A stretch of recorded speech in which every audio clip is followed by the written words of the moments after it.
All right, we are live. This is MC1 Gamer yet again with another unlocking for Age of Sigmar. This time we're going to be doing the Warriors of Chaos, and I have with me Aloha William Page. Aloha, it's me. So William, unlike before, is not just about to get on a plane, but he is in Hawaii. So thank you for getting up early, William, and doing this with us. Very, very much appreciated. Not a problem. So we are doing obviously an army that's going to be quite a bit different from the last one. The last one we did was Dark Elves, and we got a lot of responses from that one. There are a lot of people that are interested in seeing that one. Obviously, Dark Elves are really powerful in 8th edition, but and arguably maybe the best, if not the best, army in 8th edition. Well, this time we're doing Warriors of Chaos, so the first foray into chaos, and this army, this army really had an interesting arc throughout 8th edition. I think that they were always an elite type army. They always seemed to be like the lesser model count. They had some units that were just really cool on paper, didn't really translate as well because of points. But now in Age of Sigmar, they really have an opportunity to shine. And I think that they're gonna play very similar, but we'll have to see as we go through the War Scrolls just how much different they are in Age of Sigmar. Now, William, you've had experience playing the actual army. I've only played against it. So, just any initial thoughts before we start diving into the War Scrolls? I guess I'm hoping that with AoS we'll see a lot more warriors in the game rather than just. Chaos has always been, I think, in both 40k and in fantasy, has always been one of those armies that you can just really cheese out, and it's always been like that. It's just be something that you could do with it because everything's so powerful. I want to see more dragon ogres on the table. All right. Yeah. I mean, if in a point system, they just were so like overcosted and underpowered. Now I think that they're going to come into their own. But we will go through that. The only reason I started playing Chaos Warriors was really. Really? Oh, nice. They're just so cool. Okay, we'll go through. All right, let me go ahead and share. But before I do, apologies if I can't get to everybody's. If you have any questions or comments, if you want to leave the questions and comments, please do so. I'll get an email alert in the middle of this, and we'll try to address it. If not in the middle, we'll try to get back to them at the tail end. And of course, afterwards, I try to reply to as much as I can. We're going to have some suppositions here based on feelings that we have about certain rules. We can debate that later, but some of them we don't need to debate everything ad infinitum. So just please bear with us. We're all trying to discover and unlock the game. I want to say this just once, please. If you don't agree, play it the way you want. Have fun. This is what this Age of Sigmar really is about. It's about freedom, the freedom to pick and choose what units you want to play in whatever quantities you want to play. And if you don't like some of the rules, change them. Okay, so we'll get to it, right? Do you agree with that, William? And if you don't, that's fine. No, 100%. Just, I feel like AoS really embraces the play how you want to play thing mentality. All right. So let me see here. What does this say? This says, as always, I lie near a base with jets. Oh, yeah. I was going to keep that between us, and I was just going to use every time you see the word jet on our screen, just fill in for me. Not a problem. All right, so I'm going to go ahead and share the screen, and we will go and attack this. Oh, it looks like there's some. Yeah, that was you putting it. See, now last time you did that, I didn't even notice it. We were so involved in the actual unlocking that I didn't even see your note. So by the way, if you have anything to say to me, just say it, man. Don't worry about being on air. It's all good. It's all good. All right, I'm going to go and move this over here. And look at that. I actually got that right. I'm getting actually used to doing the share and getting the actual screen that's supposed to be up there. Okay, Warriors of Chaos. I'm sure there's going to be plenty of people who are going to be really interested about seeing this. Look, again, if we have time, we will go back to the special characters. I will say this. My plan is for anybody who's new that is just kind of jumping on board here with some of these unlockings. I'm trying to do the basic army and then coming back and doing the unique characters after. Not that I feel that they should be comped. I don't. I think that the game can police itself, and certainly the players can police themselves if they really need to. But and there's a place for all these special characters. Just there's so much sometimes to do in just these videos. Sometimes are anywhere from an hour and a half to 2 hours. I've done some 2.5 hours, like the Vampire Count one, and the Beastman one I did with Remy. I don't want them to go that long, so we're going to try and just go through generic characters first, basic units, the formations, and we'll come back to the unique characters and maybe a separate video. And maybe I'll start doing those before we do the synergy ones where you combine some of these armies. So as the guest, William, you get to get the big daddy of the Warriors of Chaos, the Demon Prince. Yeah, the staple of everyone's Chaos army. Yep. All right, so we'll start with Demon Prince, like I said. When you look at it, you get 2 weapon options. You always get the talons. You either get the axe or the sword. And when you look at it, you're really looking at something where you can decide, do you want to hit better or do you want a better rend? Because after that, they're pretty much identical in their stats. After that, your generic Demon Prince, if you don't dedicate him to a god, gets Cursed Soul, the Eater or something like that. Let me read it real quick. Cursed Soul Eater. I think this, of course, just allows your Demon Prince to be a little bit more durable throughout the game, as long as you get them in there to fight things. As you kill things, you get wounds back, so that's kind of cool. If you want to give your Demon Prince a mark, though, you're going to lose that ability, and in exchange, you're going to get something else. Corn becomes a little bit more offensive because it allows you to start hitting on 2s if you're bringing the sword, 3s if you have the axe. Nurgle just makes you a little bit more resilient by giving you a 3+ armor save. Being Tzeentch gives you the chance to be cast magic. It's only basic spells, the Arcane Shield and Bolt. And of course, if you want to do Slanesh, I think that's the most tactical one because it allows you to kind of activate him out of sequence in combat. So anytime they activate a unit that's within 3 inches of him, you can choose to activate your prince and kind of like interrupt them. That's awesome. Your attacks. So any ability like that, I think, is phenomenal. Any interrupting ability or ability that supersedes the basic rules, I think, are phenomenal. Yeah, I'd say that's a nice tactical mark if you wanted to bring like an army with Slanesh in it. After that, you have the Summon Demon Prince. I think you're of the opinion that you have to have a Demon Prince on the board to summon a Demon Prince. Yeah, it's the most common interpretation. Some people feel differently. If you don't, just play it the way you want, guys. But the concept is that the War Scrolls, specifically in the rules, it says that the War Scrolls are have all the rules for that particular unit. So if in the War Scroll it doesn't have a summon mechanic, you don't have the ability to summon. If a unit says that wizards have the ability to summon that unit, that spell is added to their repertoire. All the wizards of that type then can do it. Now, only the Tzeentch ones can do it when it comes to the Demon Prince. But if you're deploying a Demon Prince, you still have that summon Demon Prince ability unlocked. So if there's another Chaos Wizard on the table, it will know the spell Chaos Wizard because you have a Demon Prince of any type. The Tzeentch Wizard, apparently, according to this method of play, this interpretation of how the War Scrolls work, which I do fundamentally believe, but again, you play the way you want. The Tzeentch one is the only one that can summon another one.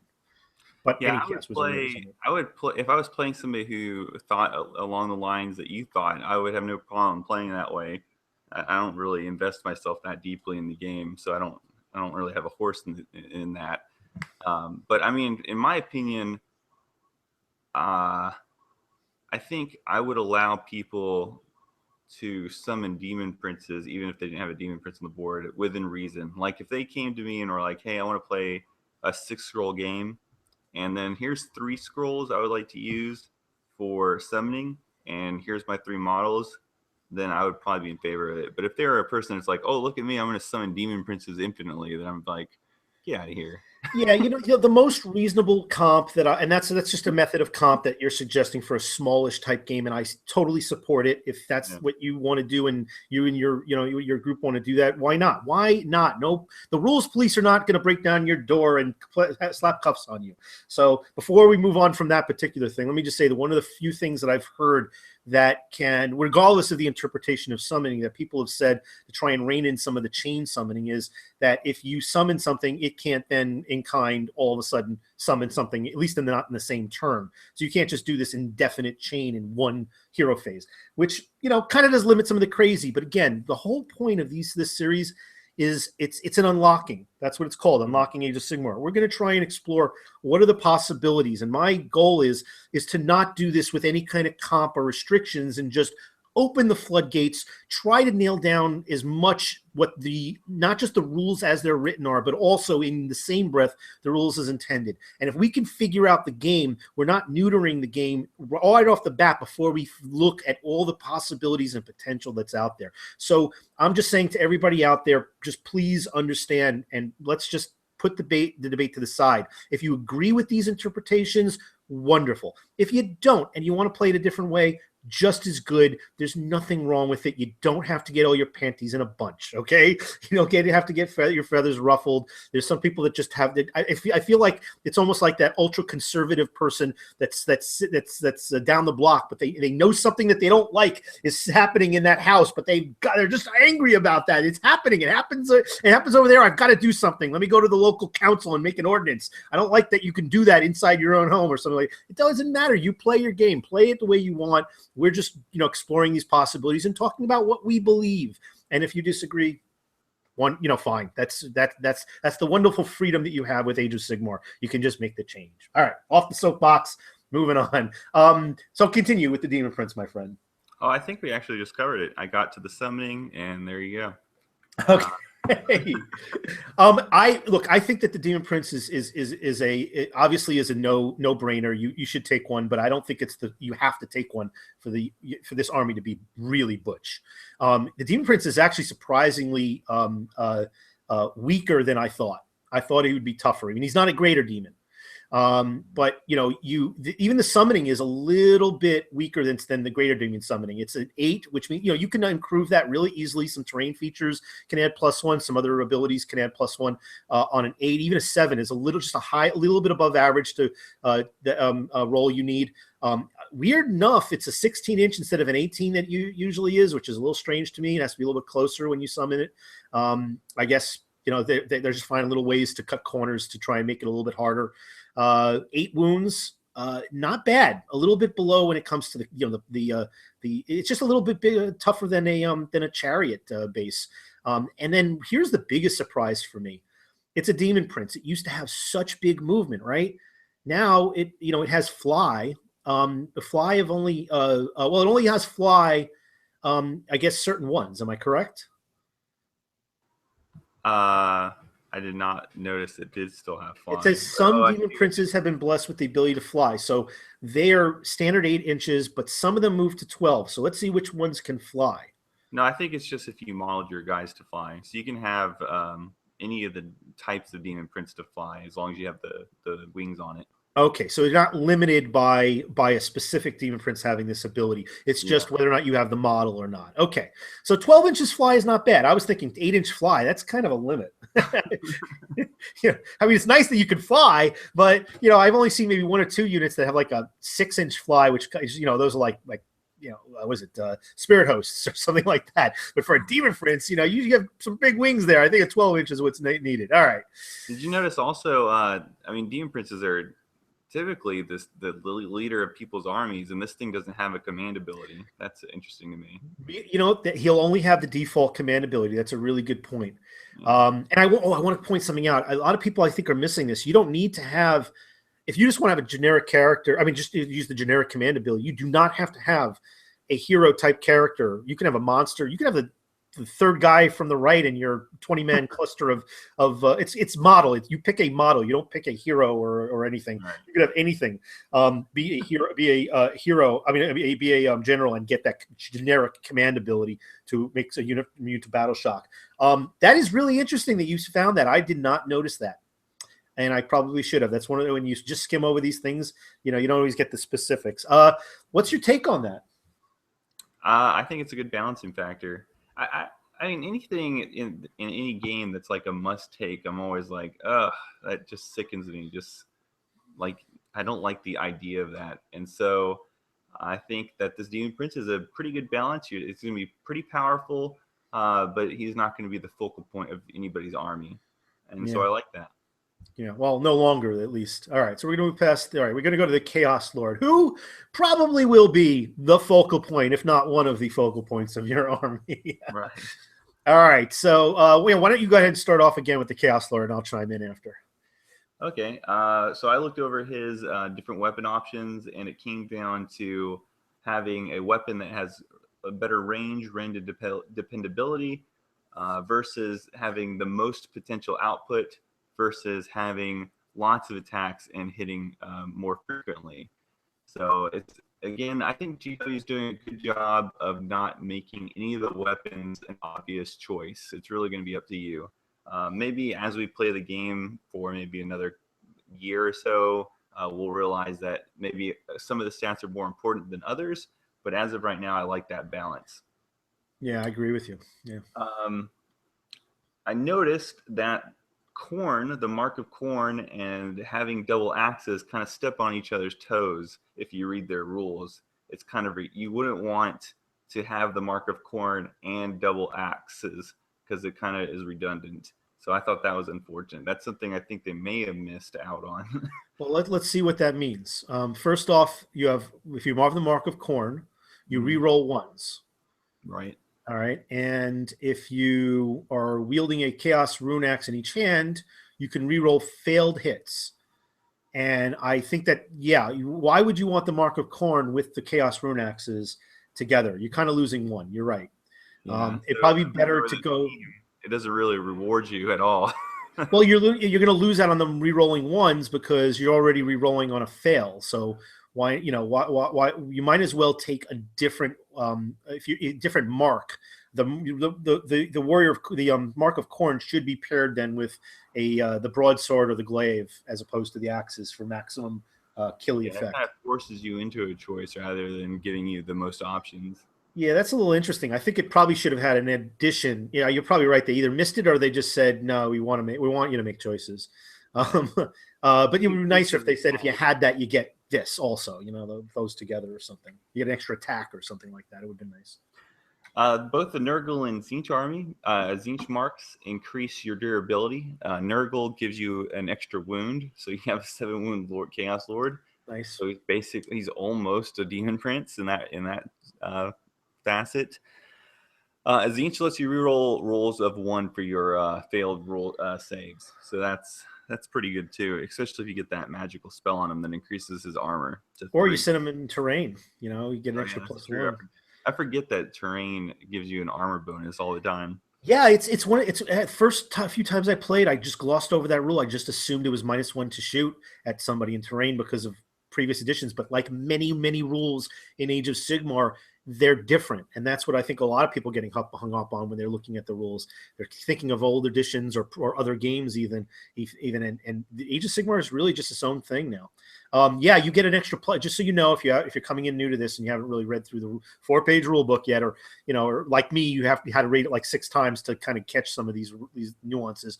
Your 4+ base save goes to a 3+ if you're sitting in any kind of terrain piece, and it doesn't have to be modeled that it gives you cover. You could be sitting on top of a hill. You suspend a little bit of disbelief by virtue of you being your entire unit, whether it's a single model or if it's 10 models or more. If everything of that unit, if the entirety of that unit sits fully on a terrain piece, the entire unit then gets a +1 to its saves, and one better step on its saves. If you're in a very, very complex piece of terrain, like a multi-tiered building or steps or whatever, as long as everybody's on there, they're still going to get this. It's a nice little feature that kind of, as long as you're keeping coherency, you can kind of get a very interesting, different way rather than just a bunch of guys in a forest. So it's going to make for some interesting games and for interesting visuals. Anyway, go ahead. Okay. And then finally, the Mark of Slanesh just increases your threat capabilities because it allows you to run and charge in the same turn. So when you read that on its own, that seems like, oh my god, that's pretty powerful. But the rest of the army doesn't really have stuff like that. So when you're going to do something like that, if you're not careful, it sounds like you're going to go on a suicide mission because you don't want to. No matter how good this Chaos Lord is, he's probably not going to be able to take on somebody's entire army. Yeah, anything can kill anything in this game. A unit of skeletons can kill a bloodthirster. I'm telling you guys, this is a killy game. It's all about volume of dice on target, forcing lots of saves. Rend is your friend, and mortal wounds are absolutely insane. You just focus on those types of things. All the other stuff is extra special effects. But you have a large unit. I mean, there's a video out there of a game, one of the big battle reporters put out, and there was a unit of clan rats. Now I think it was about 40 strong, wiped out a bloodthirster. I think like 15 clan rats remaining. Why?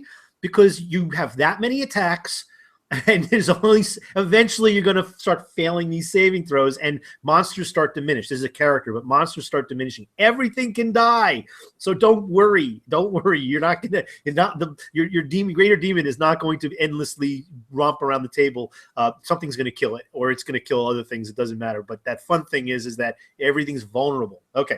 Yeah, I like this ability. You know what I would do with it? I would have the Chaos Lord sit kind of at the tier 2 of ranks right behind the main force, and if I wanted to get him into the fray, I know that when I make my move, I can do the run and still be able to get the charge. So I can kind of put him where he needs to be, but from a further distance away, maybe out of range of my opponent's charges, or at least the ease of getting to him if I have a cluster of other guys nearby.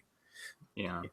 Like kind of, I was thinking in my mind, he'd be kind of good to do what you're saying, and then release him when you want to go on an assassination run against maybe your opponent's general who has a command ability you want to get rid of or something. Yeah, that would work too. I mean, if he could fly, he could use the retreat move ability, but he's only got a 5 move, so he's not really that mobile. But that's certainly a possibility. I like the different flavors of each of these guys. They certainly. He's no slouch, even with the Chaos Rune Axes and not minus the Mark of Corn. You know, this is 6 attacks where you can reroll misses is not a bad deal. Look, 3 up hits, 3 up wounds all around, except for the broadsword is 4 up, but that's die 3 wounds. Yeah, you better respect the Chaos Lord. He demands it. All right, let's talk about his some of his other specifics. Let's see. Okay. Go. Okay, so the next couple rules he has, I think, shows that GW did a good job balancing functionality with kind of fluff. A lot of times in the past, GW would incorporate fluffy rules that would never really come up, or they would give them rules that were just ridiculous. That weren't so. And I think a lot of rules in AoS find that balance. Eye of the Gods just states that when he kills a monster or a hero, he can gain some wounds back, D3 wounds. If he's already at full health, he can increase his wounds characteristic by 1. So he could be, if he's a Mark of Nurgle, a Demon Prince level of wounds. So if he's at full wounds. So I think that's something that's not too powerful, but will come up. You know what I mean? Yeah, I agree. And then his Demon Touch Jagger, I think, is something that I like a lot. It really helps with, I think, this Eye of the Gods. It allows him once per game to pretty much inflict automatic D3 wounds. So that would help him trigger his Eye of the Gods if he wants to, like, maybe finish off a monster or a character that he's been fighting, because they're mortal wounds. I don't think I mentioned that. And then finally, the most disappointing ability I think that I've read, this doesn't strike the previous 2 rules balance, is his Unending Legion command ability. Controversial rule, yes. Yeah, where it just states you can bring a new Slave to Darkness unit on a 4 or up. That is okay. I'm not against this because if you talk to your opponent beforehand, be like, okay, well, so what do you plan to trigger with that?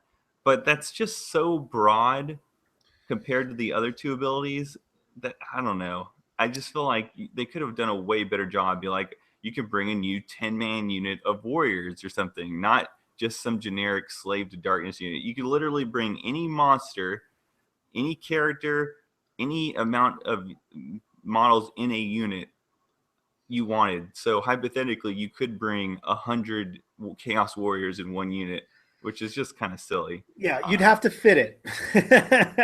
But Yeah, it has to fit. But yes, you have there's so much license, it's abusable. It's abusable. It's tremendously abusable. Look, this is one of the few rules as I've gone through this unlocking where I'm like, yes, they did not button this one up. And again, I don't want to be a hypocrite. I've been saying it all along. You know, I'm trying to stick to the rules as they're written and just see what the potential is. But I'm also trying to move into with that some reasonable rules as intended. And you know, it doesn't always work. This one is one that I just, like you, I think they missed the boat on just maybe one word or two words that would have made this make more sense. My personal opinion, because I've been asked this so many times, and a lot of people that have been waiting for this video have been saying, you got to deal with this, you know, the Unending Legion rule, the ability. You know what my feeling is? When in doubt, obviously there's always a social contract, right? You know, you just have a quick conversation, like you mentioned. That's just the easiest way. But when in doubt with any kind of summoning thing, most of the summoning mechanics that you see, if not all of them, specifically say whatever the unit, the minimum unit size is. So, for instance, if a unit is a minimum of 3 or 5 or 10, you'll see that duplicated in all the summoning of units. And if it's a monster, it's going to be 1. All right. If it's that you know, if it's a cavalry unit, it's usually 5. Use some discretion, guys. We're not trying to crush your opponents into the ground and ruin their day and destroy their hobby. You're looking to have fun. Let's be reasonable. If you agree with your opponent that you can have 100 Chaos Warriors put on the table, hey, you're playing in a game where you are in agreement. But if you do not, try to be level-headed about it. I think you can pull in a monster, or as long as it has that keyword, it's a monster, it's a hero, it doesn't matter. I think, though, that if you're pulling in a unit, just stick to the minimum size of what the unit is. Yeah, I mean, I completely agree with you that it's on you as a player to just be reasonable about it, but it does hurt our argument as like an AoS supporter that the game is balanced, like this part of it. So, hey, I never said AoS was balanced, but this is the kind of thing that can break someone's fun. Yeah. I agree with you on that, man. Okay. This was a mistake, and if you're playing this game with Warriors of Chaos, have a beeline on this before you roll any dice.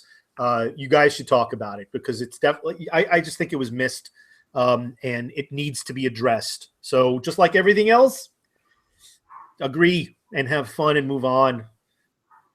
World politics are not hinging on whether or not you have a definition of Unending Legion in Age of Sigmar, but your game sure does.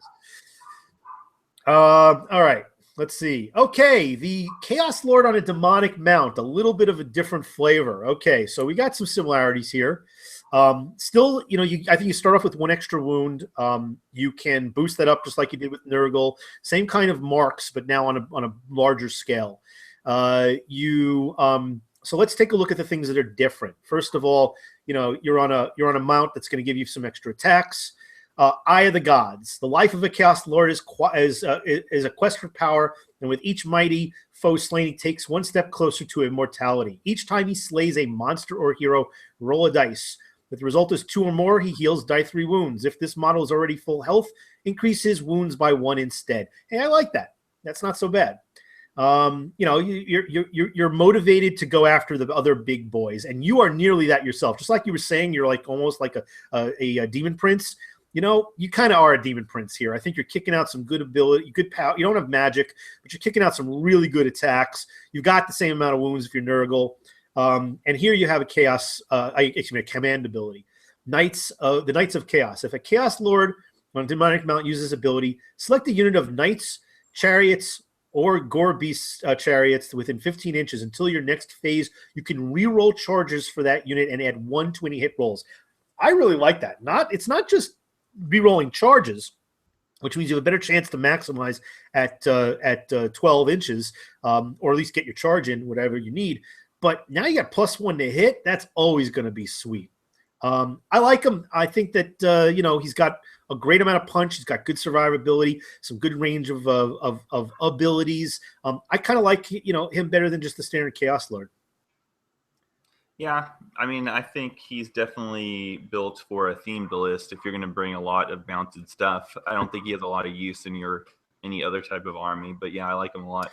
Yeah, you'd lose the command ability, absolutely. It's meant if you have at least one unit of those others. Yeah, I'm of the opinion that your command ability is really going to dictate the type of army you're going to build. So. It seems to be the trend in most of these War Scroll lists. Yes. Yeah. Okay. Chaos Lord and a Manticore. Yeah, he's not as scary as other monsters. It's definitely still a very damagey monster. It's still a monster. It's going to do a lot of attacks, a lot of wounds. It's just not as scary as some of the other monsters I'm sure you've covered. It's a much better incarnation from the previous Manticore. It has an armor save, so that's always good. The big difference between the other two Chaos Lords and this one is that all the marks have changed except for Nurgle. So for Khorne, he gets an extra boost to his pile-in move. So instead of moving 3 inches and then attacking when it's time for the combat phase, he can move 6, which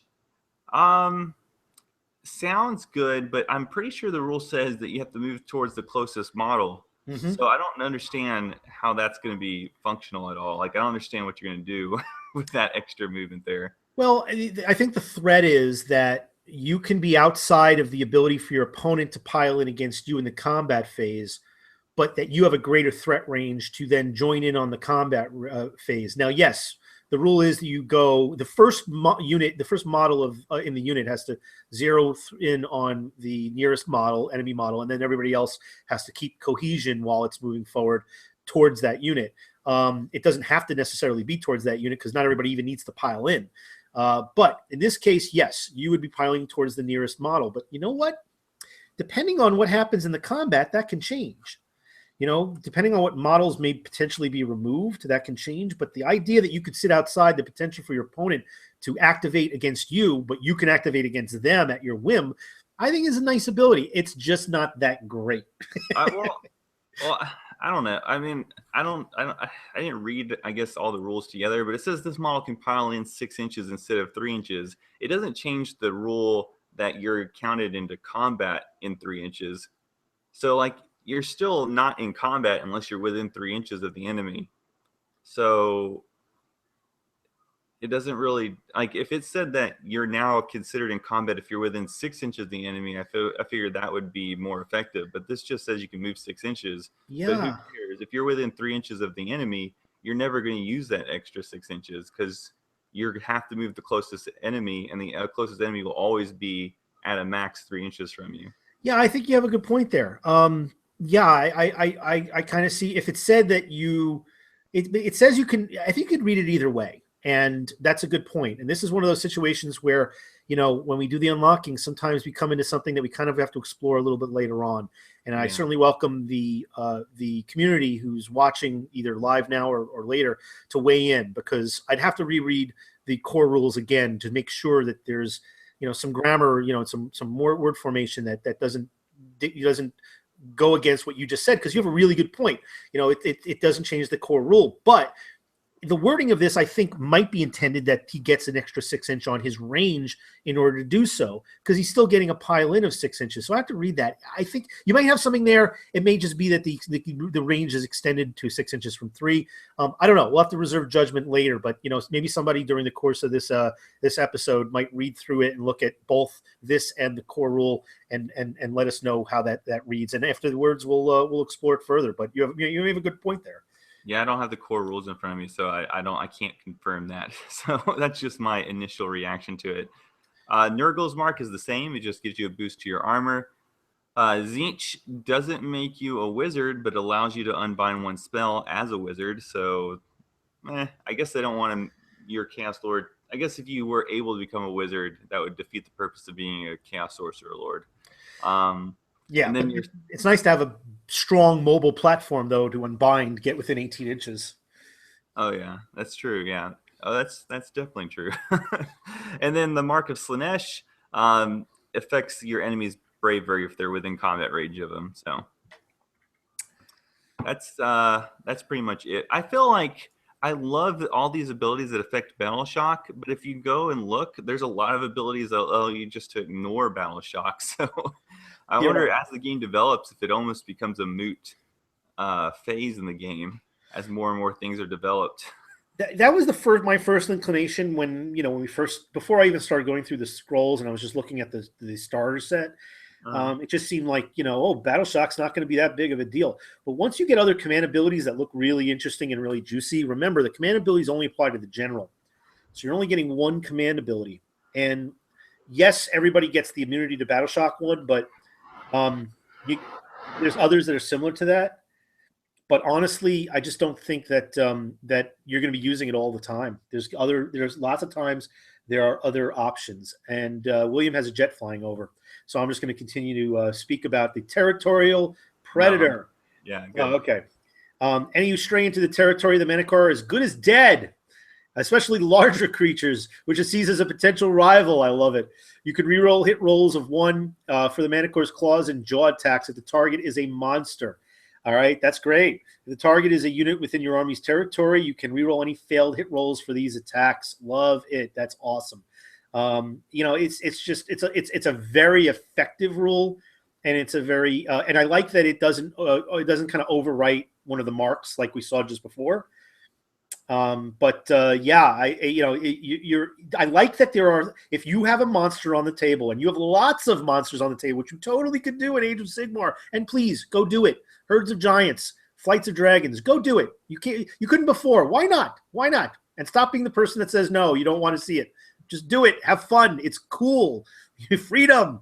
But I love that there are things that punish you if you do. I love it. That's the great part of the way this game works. There are lots of units with abilities like this that say, but if you take them, I have something that is going to be just salivating, waiting for you. This guy's got lots of attacks, really good to hit rolls, really good to wounds, does lots of wounds. Look at that lashing tail, die 6 lashing tail, and you get how many of those? Oh my goodness. Lashing tail, die 6 hits, 4 up, 4 up. You combine all these. I mean, it's just amazing volume of attacks. I mean, you have to choose whether you use the Demon Blade, the Chaos Lance, or the Flail. But still, you're kicking out, around 8 to 10 attacks with this guy without any other potential enhancements. Any rerolls are just going to just be, make it that much easier for you to rip through an enemy. And if you're a monster, as we all know, and you can see on this chart, monsters have diminishing results as you wound them. So you just need to get them a couple of tiers down, and they're much more reasonable to handle. Yeah. All right, his command ability. What are your thoughts? Definitely one of the better ones, I think. And I feel like more times than not, you're going to use this one over the generic command ability because you just pick one unit within 15 inches. That's a Warriors of Chaos unit, and they get to reroll all wounds, charges, and battle shock tests. And that's awesome. That's one of the better command abilities. I love these type of support command abilities. So Neil Hoffman had asked a question about what we had just talked about. Couldn't you use the 6-inch pile-in on a Khorne Manticore to fly over friendly models and attack the rear of the closest enemy model, or use the longer pile-in to go around friendly models blocking? Normally, yeah, you could do stuff like that with flyers just because you have the ability to fly. You could do stuff like that with your normal move or your charges, for example. The thing that that William is proposing is that, yes, you get a 6-inch pile-in, but the core rule is that until we read it again, and we have to go look over it, the question is the rule dictates that if you're within 3 inches, you're effectively in combat range, where you then get to choose to pile in. It kind of doesn't make sense that this doesn't supersede that for the Chaos Lord of Manticore. That's what I'm thinking, that your pile-in is now 6 inches. So effectively for the Manticore with a Khorne mark, he's got a combat threat of 6 inches as opposed to a 3-inch where he can then pile in. Because otherwise it's a useless ability. That's how I think I'd play it. But he does have a point, because it's not as clear. And I think that, it's one of those rules where, you're really just going to have to make a judgment call. And I kind of feel like, that the judgment call would be just extended to 6 inches. And yes, then you could do it. But with your question, Neil, and William had pointed this out, you still have to pile in towards the nearest enemy model. So if the nearest enemy model is 3 inches away and you want to pile in 6 inches somewhere else, you can't. You have to pile in in the direction of the nearest model, the enemy model. But I think what he's maybe he's reading that very strict interpretation, and he's saying, well, why don't you use the 6 inches to jump over onto the far side of the model, which you might not be able to reach with 3 inches and 6 inches, which I think is legitimate. It is. That's yes. Very. Yeah, I mean, you're still on a manticore base. So that's also assuming that you can have enough room on the other side of that guy. If you're fighting a unit, is what I'm imagining, there might not be the room for your manticore base on the far side of that model you got in combat with. Thank you, William. That was a really good point. Yes, pile in means that you go towards the nearest enemy, but it does not necessarily mean that if you have a longer range like that, 6 inch, that you can't hop into any position that's most advantageous to you next to that unit, that model, that enemy model. I agree with you 100%. That is a great way to do it. If you could then leap over or leap to the side, further to the side of that, and allow other models that are also piling in to get more bodies on target, that is a nice bonus. But it still just feels lesser than the other marks. I prefer to look at it as the 6 inch threat range where you can pile in from. That seems to be a little bit more effective. Otherwise, it's kind of just a little bit more effective, and it doesn't really matter, because however you and your opponent agree, you might as well just do it that way. All right. But it's an excellent question, and a very good comment by our viewer. Okay, Chaos Sorcerer Lord. All right, so you have pretty standard 5 wounds. I like that you have an option to use either the typical rune staff that most wizards have in the game, which is 1 attack, average hit and wound rolls, and -1 rend and die 3 damage. But here you also have the ability to have a Chaos Sword. You can be on a mount. Being on a mount will give you additional range plus the attacks of the mount, which is always a nice thing.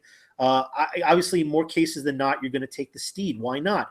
Well, I'll answer that. Why not? Why would you take the infantry version of this over it actually was asked of me once before, and I neglected to get back to this in a previous video. Why would you not take the mounted version of this as opposed to the infantry version, William? The profile is exactly the same in terms of stats and abilities. I mean, I'm putting you on the spot. Sorry. I wouldn't, because I mean, there's not really an argument for why not. It's just I wouldn't have the model. That'd be my reason. I mean, I have an infantry model, so I'll just use the not. That's why. That's my only reason. You can hide your infantry model a lot easier than one on a mount. So if you wanted. Smart. If you wanted to play the hiding game and put this guy in a building or hide behind a hill, it's harder for him for you to unbind him when he casts his spells. That's the main reason I think you might not take any of these wizards that have the option to be mounted versus not mounted. It's easier to you have to have line of sight in order to affect a unbind. Which I think it does lend to certain strategies of what you want to do. What's the role of this guy? He's not an offensive beast. You want him in the back, so you might as well hide him. You're going to hide him a lot easier when he's just on his own 2 feet. So that's what I'm thinking. Okay, the oracular visions. In your hero phase, you pick either the Chaos Lord or a unit within 10 inches to receive a gift, the gift of Foresight, and you now can re-roll save rolls of 1 for that unit. Yeah, that's fantastic, especially when you're talking about some of the other units that are like the warriors with their armor saves, or any unit where you're just concerned about their armor saves. I don't know if I'd use that on the Sorcerer Lord. If he's in trouble, sit him inside of a piece of terrain, get that +1, maybe throw him on a Mystic Shield on him. Then you got a 2-up, or excuse me, you have a 3-up. That's reasonable. But this guy should not be near the front where he's going to get attacked, and he should not be in sight where he can be shot at.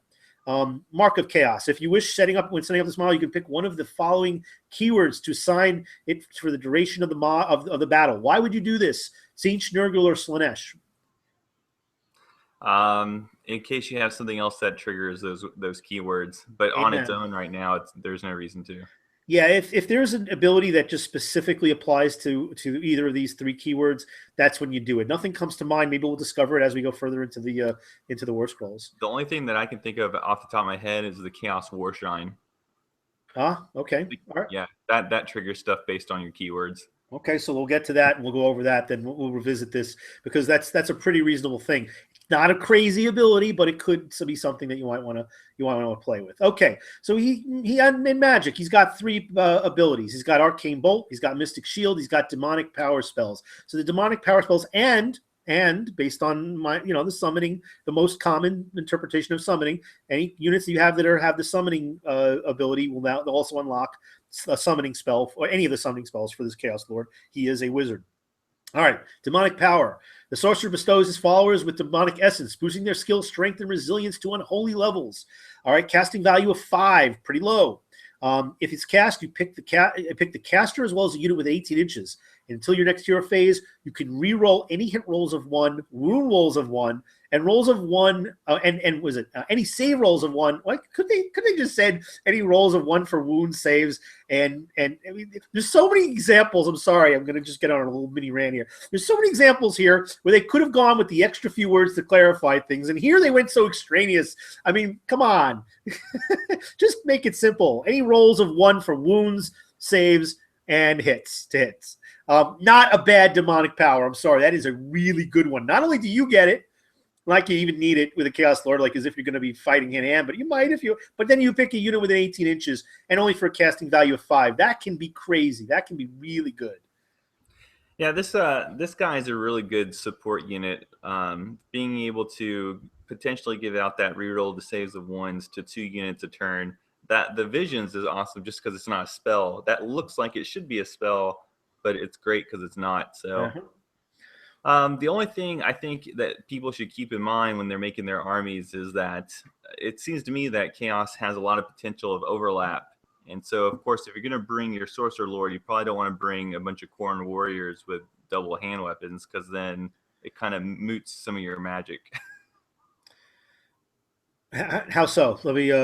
Well, I mean, you can't take advantage of, say, the reroll the hits of 1 because if you're taking double axes, you're already rerolling the hits of 1. Yes. I got you. Well, you'd have advantages in saves and wounds, but you'd lose the benefit if you've already got it. Absolutely. Or if you have like a Chaos Lord who has double axes, and he's Mark of Tzeentch, then it's almost pointless to cast Demonic Power on him. Yeah, if you bring him, make sure you don't accidentally make your whole army already have these abilities. Yeah, get something else. Make sure that good point. And let's also remember, I know this was brought up early in after Age of Sigmar was first released, like maybe the first week. People were spreading a lot of misinformation back then. You cannot re-roll a re-roll, so it's not like the stacking works. It does say very clearly in the core 4-page rules, not a lot of pages, but we seem to get a lot of that stuff wrong. I say we because I include me. But that's why I've had to reread it. Thankfully, it's only 4 pages. But it's amazing how many things that we miss, even after several reads in just 4 damn pages. You cannot re-roll a re-roll. So, yes, that would be redundant, and it would be a waste of extra power. Absolutely. Thank you. Yeah. All right. Chaos Sorcerer Lord on a manticore. So you got the line here with the alternating where you're getting all the manticores. Yeah, I mean, we've already been over the manticore. There's no difference. It just combines the power of the manticore with the utility of a Sorcerer Lord. Again, the marks don't really come into play on their own. He still has the Vision special rule, the Predator special rule. So the only big difference is the type of unit it's going to be now that the 2 things are combined, and then the magic. And so the magic is Winds of Chaos, and this just has the potential of having a lot of damage output. You cast it on a 7-up, you pick a unit that's within 18 inches, and you roll a number of dice equal to the total casting roll that was rolled for the spell. So if you roll a 7, 8, 9, or 10, or 11 or 12, you're going to get that many chances to wound. Anytime you roll a wound of 5 anytime you roll a 5 on the dice, you'll do a mortal wound. If you do 6, you do D3 mortal wounds. Yeah. So it's just if you're going to go for an arcane or if you're going to go for a magic missile, this might be a little bit better than the bolt that you have in your back pocket. Yeah, mortal wounds are just you any chance you get to get mortal wounds, go for it. There's just so few things that counter mortal wounds in the game, and they just go through everything and they add up, and especially against things like monsters where they get diminished over time. It's just a flavor of whether or not you like he's a little bit more killy as he's a mobile spellcasting platform with can survive a little bit longer. It's another thing to put on the table that has greater survivability. He's not going to hide as easily, and he's got a really cool spell. So yes, and that pretty much covers him. Yeah. All right. The Exalted hero with a battle standard. Okay. Wait, did you do the last one? I'll do this one. Okay. So the Mark of Chaos. You get to pick which one you want. He's got he's this pretty standard for heroes. 5 wounds, 4 up save is not bad. But he's got 4 attacks, always a good thing.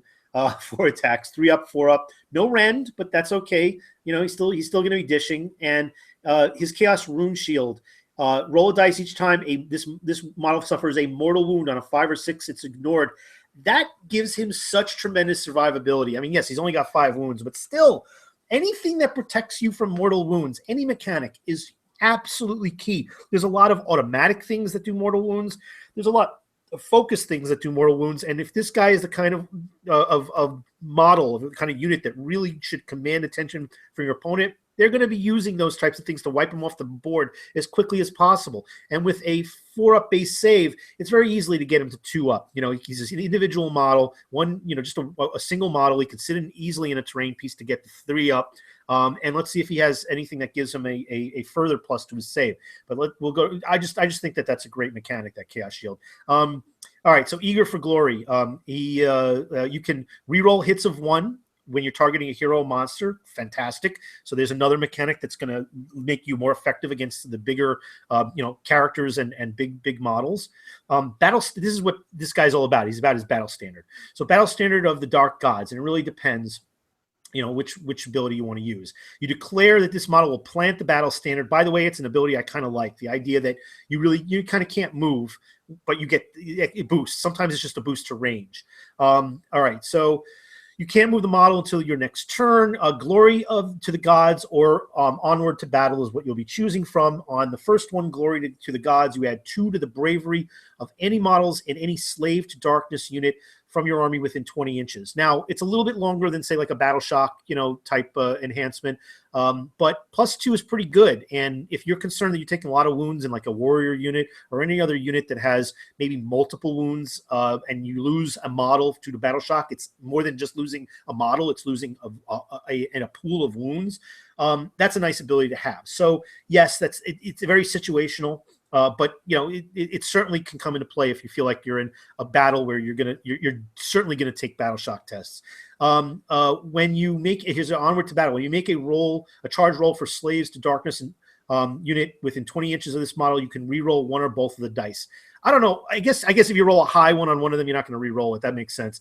I like that one. I think that one is one that I would use probably more. I mean, not exclusively, but probably more. Anytime you have a chance when you are issuing a charge to ensure that you get that charge, I would take it.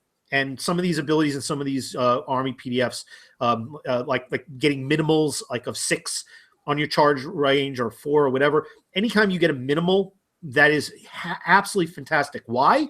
Because I will tell you just from experience, I don't know if you've experienced this, William, I've had more than one occasion where I've been at that 3-inch threat range and all you needed was Snake Eyes to miss your charge, and I rolled Snake Eyes. It's happened against me as well, and that stinks. But if you have the auto of being able to re-roll or a minimum, you don't fail. You don't fail those gimmies, and failing those gimmies they're just awful, but they happen.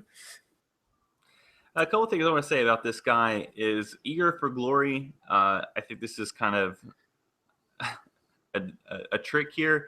Your guy is not going to be able to kill a monster or a hero, so don't I mean, it's a nice little thing, but with only 4 attacks, no rend, and only doing 1 damage, this guy's not made to take on monsters or other people's heroes.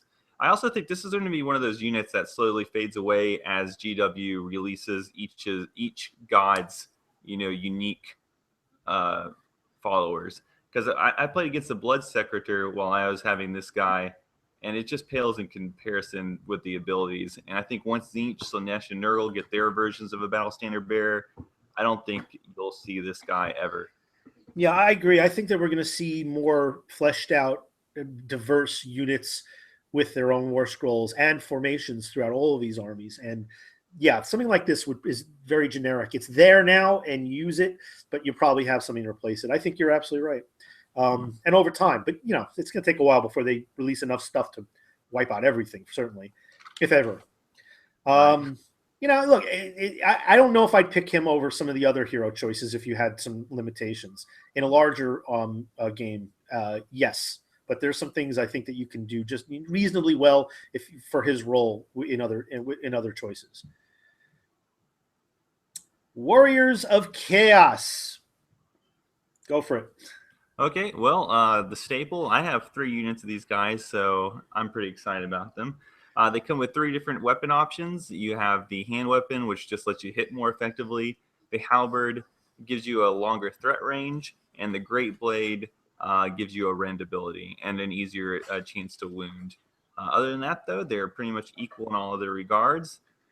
Right off the bat, I would say I think they're fairly well balanced. Having played with only the hand weapons and the halberds, yeah, I don't know. I feel like when I play a little bit more, I can start using the range of my weapons a little bit more effectively. But right off the bat, I just don't feel like I'd ever take halberds over chaos weapons. I want to hit more than I care about that threat range.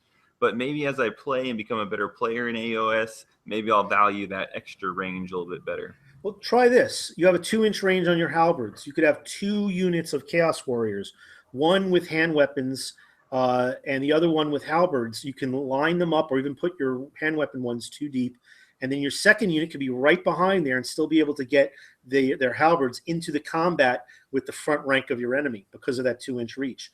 So you basically get that many more attacks on your opponent. That kind of combining with formations of, when I say formations, like different patterns of how you place these units, you can put them in block formation. But within the block formation, or you could have lines, you could have V shapes, you could have several, 2 rows of one unit and 1 row of another. You could have a box, and inside the second layer of the box can be a second unit. All that stuff helps you. And in that second row or the third row, having a unit like with spears or halberds that have the greater reach, that's a huge advantage. Yeah, I just need to become a better player. So I no doubt that there's parts of it. But something else. Do you think that you have to fit out your Chaos Warriors all with the same weapons? Well, let's read it.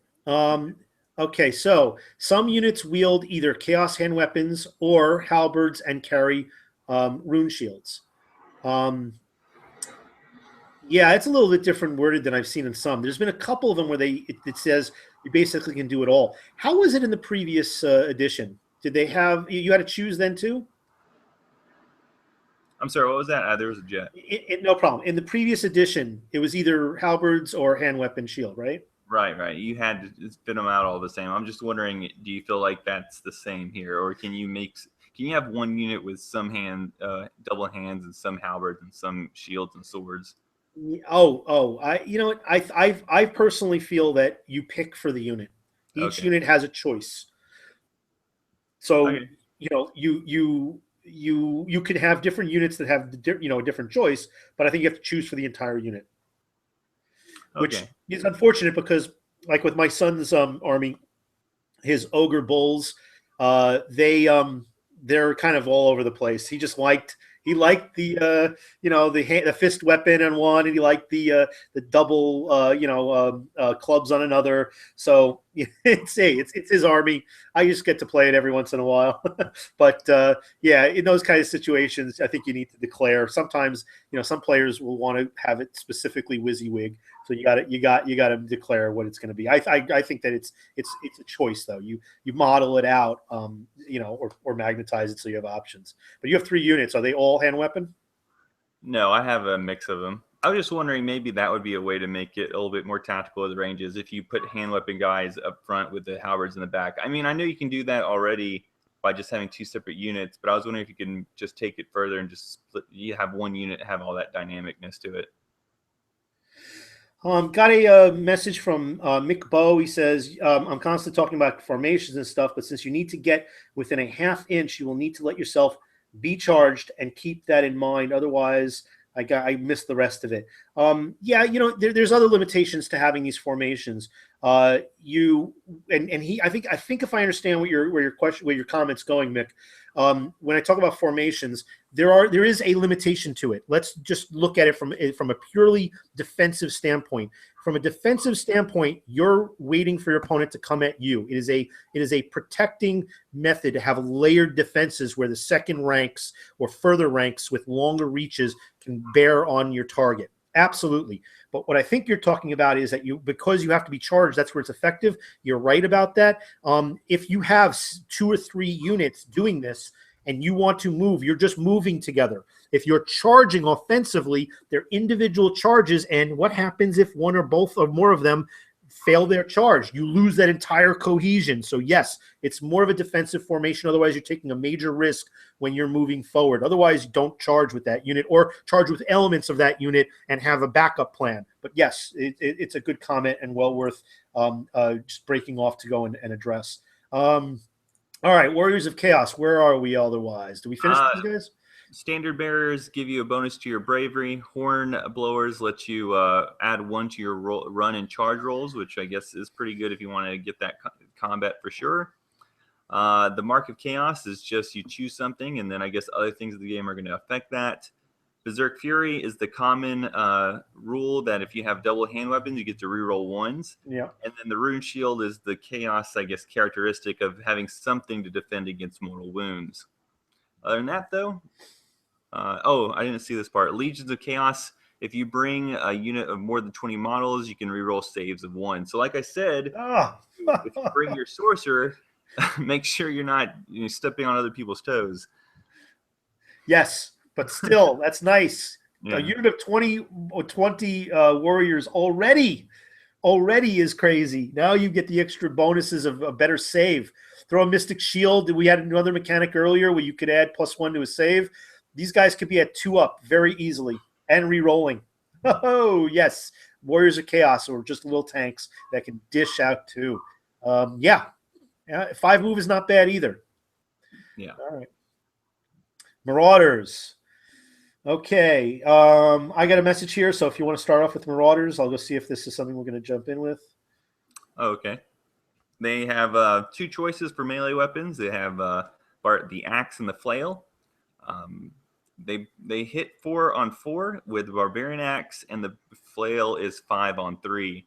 So you're not going to hit very much with the flail, but you will most likely wound, and then the other one's just pretty much average. No rends, and they're really just guys you're probably going to bring. The icon bearer, you can choose to either bring a damned icon or a tribal banner. Let's see what those do real quick. The damned icon lets you reroll hits of 1. For models, and then tribal banner allows you to have 1 bravery, so it just gives you a choice of what you want to bring. Do you think you could bring multiple banners in a unit? Yes. I don't like the rule, but the rule says that models, plural, in this unit may be icon bearers. That's what it says in all cases. So are you going to be that guy that models every single one of your guys as an icon bearer? You only get the benefit once. The only method I can see in this is that if you have multiple options on the banner, you get both, I guess. but it says icon bearers bear either a damned icon or a tribal banner. It doesn't really indicate whether you need to choose which one. So yeah, you can do that. I guess the only key is as you remove models, there could be situations where your icon bearer is just more. It's been more beneficial for you to remove that model. Maybe you're stranding an enemy unit that hasn't been activated yet in the combat. And then, of course, you're losing the banner. It's nice to have the backup banner, but you're going to have that model. I'm sorry. You can't put down a bunch of Marauders that don't, and only one guy's got a flag, and you say, oh, they all have icon bearers because there's no points applied to that. No, you model it, you can do it. All right. So in this situation, would you then agree that you could have both of these types of icons in your one unit? I agree. I think you can. It doesn't read that you couldn't. Okay. Because again, it says models in this unit may be icon bearers. So everybody can be an icon bearer, as many as you want, as many as you outfit. Then the next sentence is icon bearers bear either this type or that type. So yeah, these things are overpowered. So I mean, I don't have a problem. I was just wondering if you think it's not like a game ending if you're allowed to bring both of them.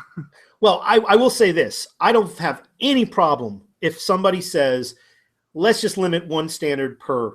And even if it's in the middle of the game, you only got one, cool. I don't have a problem with it. I have more than one banner in, like my son just like the two different banner types in his in the bull unit. I'm not going to take advantage of this. I'm not going to try and min max with Age of Sigmar. I think it's just not necessary. There's so much cool stuff to do in the game. If you want to do it, the rules read that you can. If you and your group say, pick one banner per unit, let's just keep it a little bit sane, fine. Yeah. Well, you can give your guys a shield, which just gives them a 5+ save. And then if you bring them in a horde, which is 20 or more models, if you roll a 4 better, then they get to reroll hits of 1. So there you go. And and if you roll a 6, you get to also reroll wounds of 1. So there you go. That's a little complicated, man. Yeah. Usually the rules are a little streamlined. That one is I'd have to check back on that war scroll a couple of times. Yeah. But I mean, you're definitely now, we've only been through 2 units, you're definitely getting the sense that there's a lot of overlap in these re-rolling of 1s. They're coming from everywhere. So I don't know if that's a missed opportunity in game design or if that's on purpose so that the chaos always has these special rules coming from somewhere. Yeah, they're not all the same type. They're different ways of getting to that. So yes, you want to try and, if you're building up your list when you're deploying, because you might have an idea before you walk into the game, and once you get to the table, the way the deployment mechanic is, it's a strategy in and of itself. You need to keep that kind of stuff in mind. Am I deploying stuff that's a little bit redundant? I have not seen this type redundancy in other armies. Yeah, but definitely the Dark Elves. It just gives you a lot of options to get to that. In case maybe you take a different type of flavor army. Not every unit has it, but most of them seem to be having it. A little bit less on the Marauders as opposed to the Warriors, though. It's not quite as effective. It's not quite as blanket. Right. I guess that covers the Barbarians, the Marauders. I always call them Barbarians. I forget they're called. They look like them.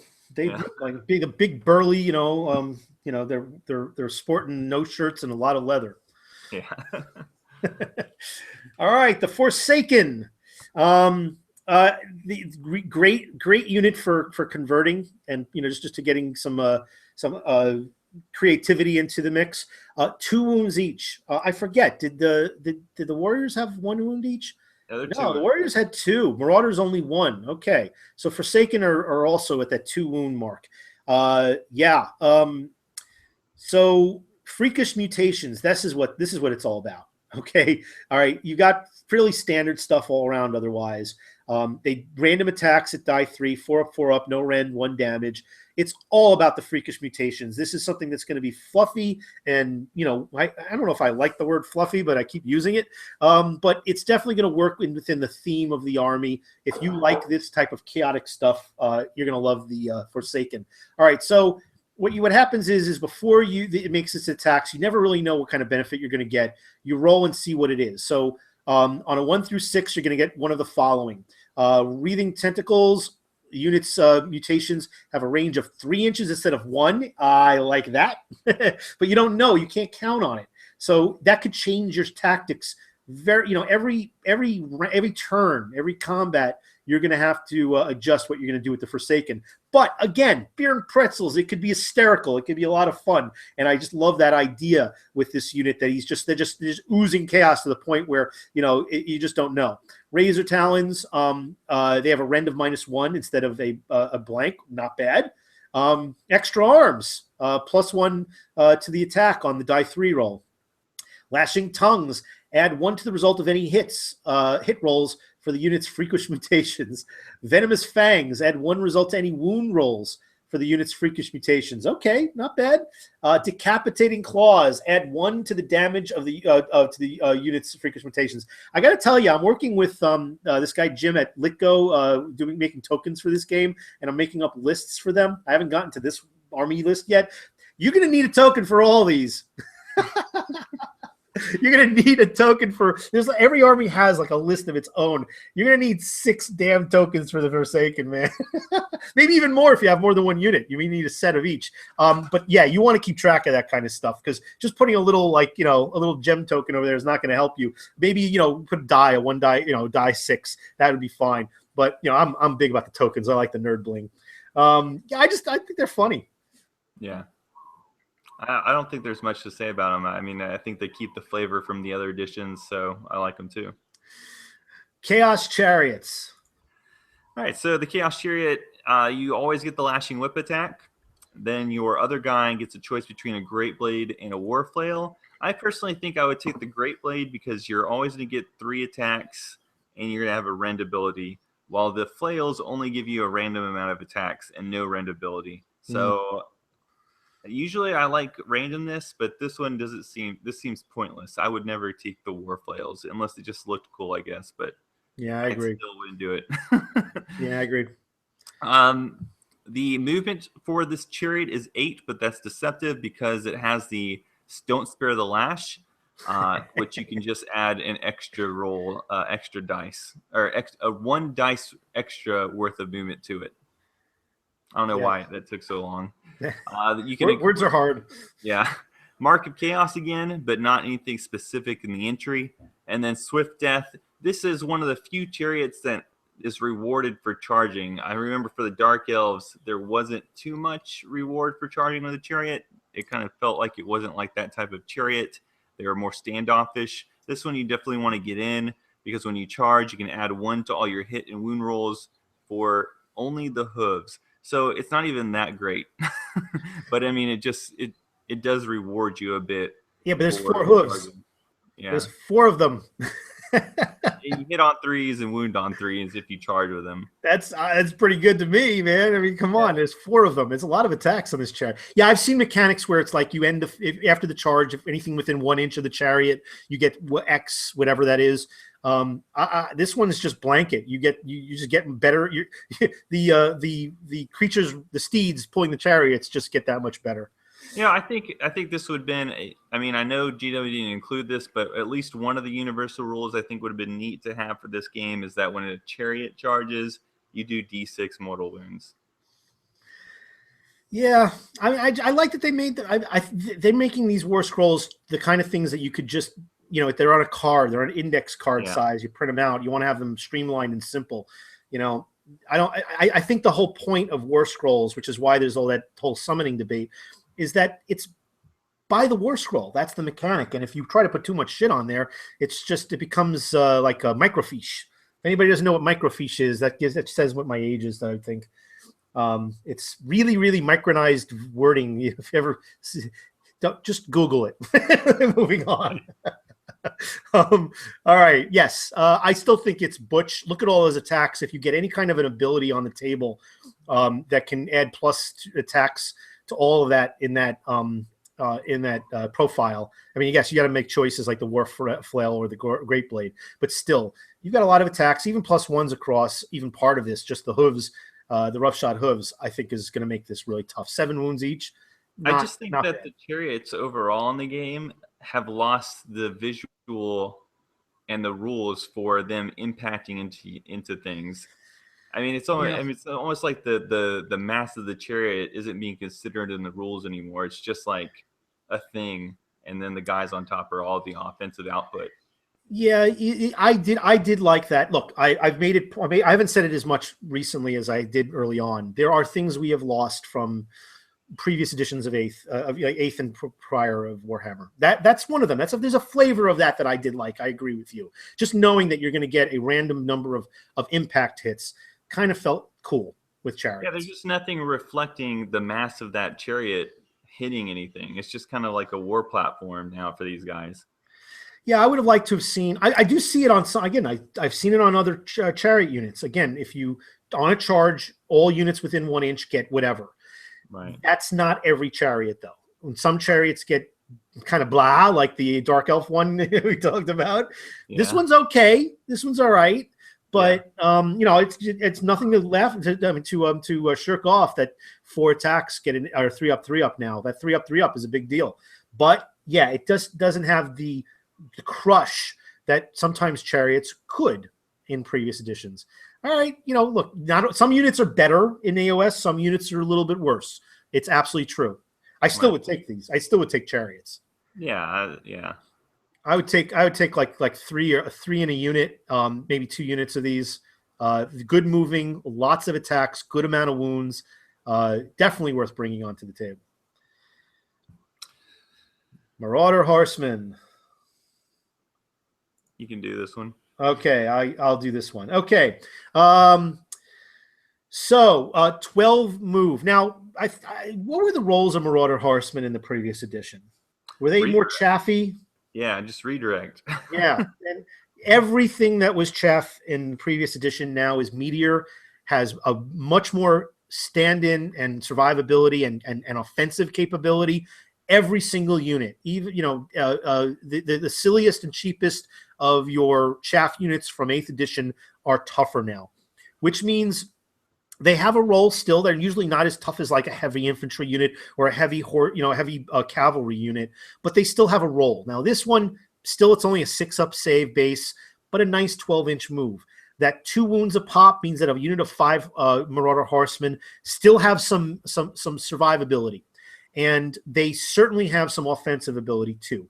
So, you have options for your weapons, including a missile weapon. Now, you have a mobile platform here. A fast-moving unit does not have to get into combat. If you can avoid it, sure. But with that 9-inch range, yeah, that's fantastic.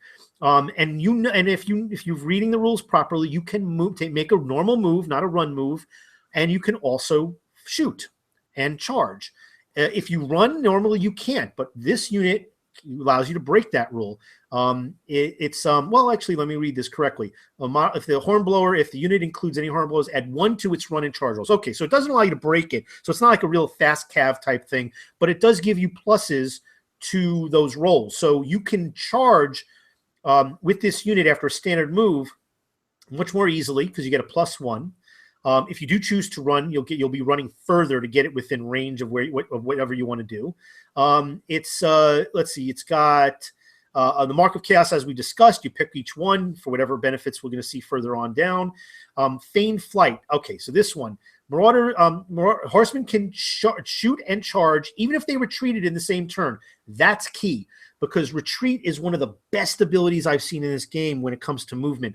You think that it's a disadvantage. In most cases, it is. If you start your move turn within 3 inches of an enemy, you have no choice but to either stay where you are, or retreat.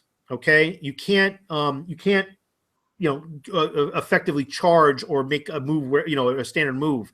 You can pile in and during the combat phase because you're within 3 inches, so that's why you stay static, or you can get out of dodge. Now these guys with a 12-inch move, they cannot fly, so that's not going to it's not going to help them. They're going to have to squeeze through or go around enemy units, and even their own units, in fact.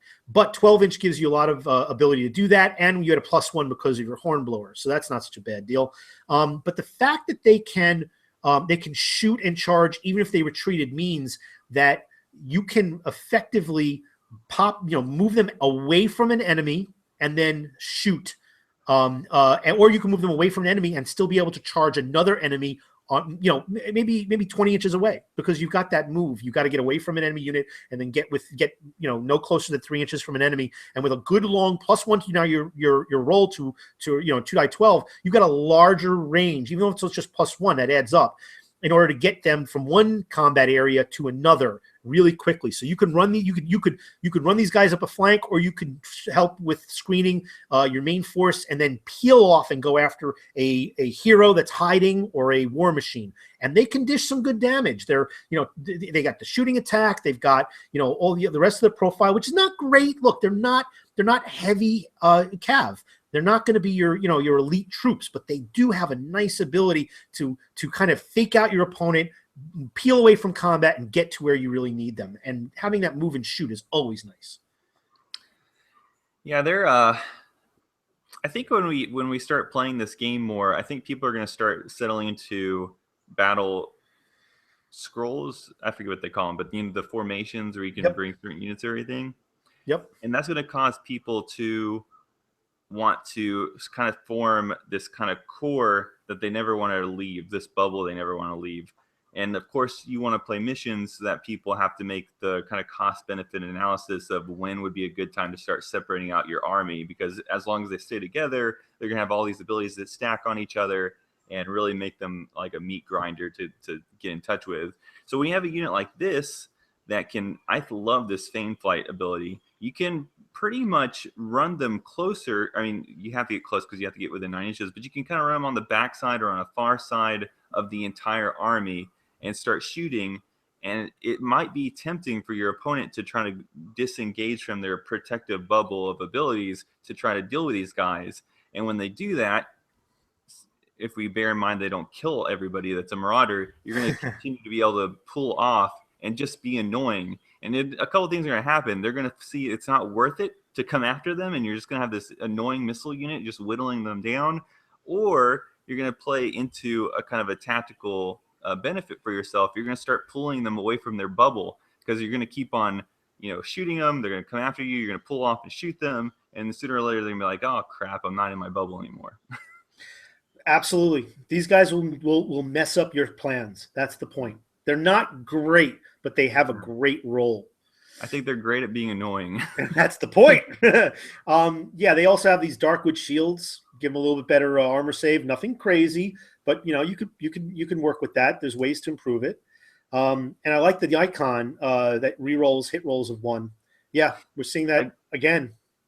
Again, if we had universal rules, I would love to see Feign Flight on all fast cav. It's just not. That's not the game, man. It's I know. I'm just saying. It's all on the War Scroll. It's all on the War Scroll. People got to remember that it's not an army book. It's a collection of War Scrolls. If it ain't on the War Scroll, it ain't. It ain't. It isn't there. It ain't. All right. Yes. Look. There are. I like the War Scrolls. I didn't when I first read them. I didn't when I first got into this. There's a lot of things about Age of Sigmar that I was. If you go back, when this first came out, I did a pros and cons video. I did a couple of videos where I was like teetering. I've learned to really appreciate this game after I gave it a chance, and now I'm gung ho about it. But my first inclinations weren't all positive and all go. I love AoS. There are some things I can agree with. The War Scroll thing is something different. It's a mechanic that you got to embrace. It's not army books, but there are some things that we lose, and there are things like blanket rules across all armies, the entire army. It's no longer the case, because it's kind of a little bit more unbound. It's about keywords. It's about factions. Each, War Scroll is its own perfect snowflake. Yeah, I mean, I like the scrolls too, much better than the army book.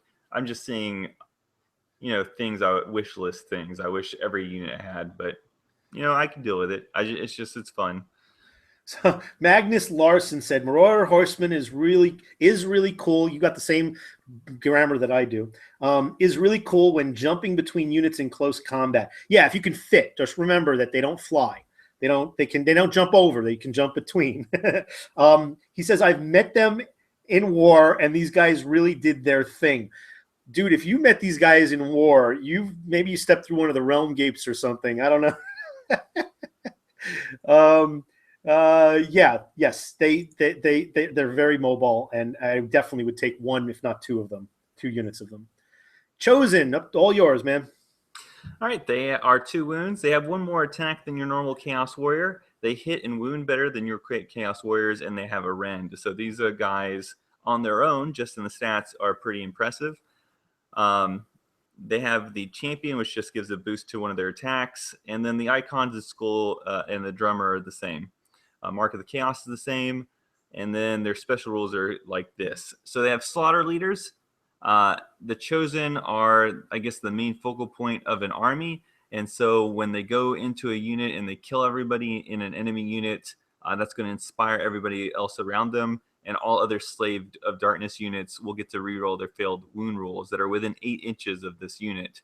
So that's kind of cool. That's a nice little ability that's, I guess, fluffy, but not overpowered, and probably going to play some part at some point in every game. Then they have the Chaos Great Axe, gets a little special rule on its own. If you roll a 6 or more, I love that. I want to know what that means, but I love that. It means that there's modifiers that can add onto the roll. So if it doesn't have to be a natural 6. So I wonder, I mean, what I love about that, does that mean in the future there's going to be rules that are saying if you roll a 7 or if you roll an 8, you get this cool benefit? I think that'd be neat. That's what the future holds. It could. I know that it means that if you roll a 5 and you get a +1, that's equivalent to getting that ability activated. And does that also mean that the Skaven? No, I don't want to go there, but we have a lot of units to go through. So yeah, we can discuss it. We can talk about it off video or throw it in the comments and pose it to the masses. But yeah, let's. You get a mortal wound, so that makes your already deadly weapon that much more deadly. I love that because that just feels so much more like what I wish, for instance, the Grave Guard had when they used to have that killing blow effect. They don't have that anymore. Doing the mortal wound is what I like because it blows right through saves unless you have a special save. What do you think about the Chosen versus the infantry warriors? I mean, okay, so I guess you would, since nothing costs any points, you'd probably want to bring them every time. But I don't know. I think it's easy to say that because you're thinking along the realms. If it's just a kill-all mission, you just want to maximize your killing output. So yeah, you choose them every time. But again, we've talked about this before. It's all about missions and not necessarily having all units be the most effective output offensively is the goal. You probably want a balance of things. Yeah, I like the Chosen. I think you're getting really, really good unit here with, but you want to mix it up. There's definitely going to be roles for the different units. I think they're certainly more offensive. Great stats just for raw killing on an infantry. They don't have the shield, so they can't. They don't need it. They have a 4+ base save.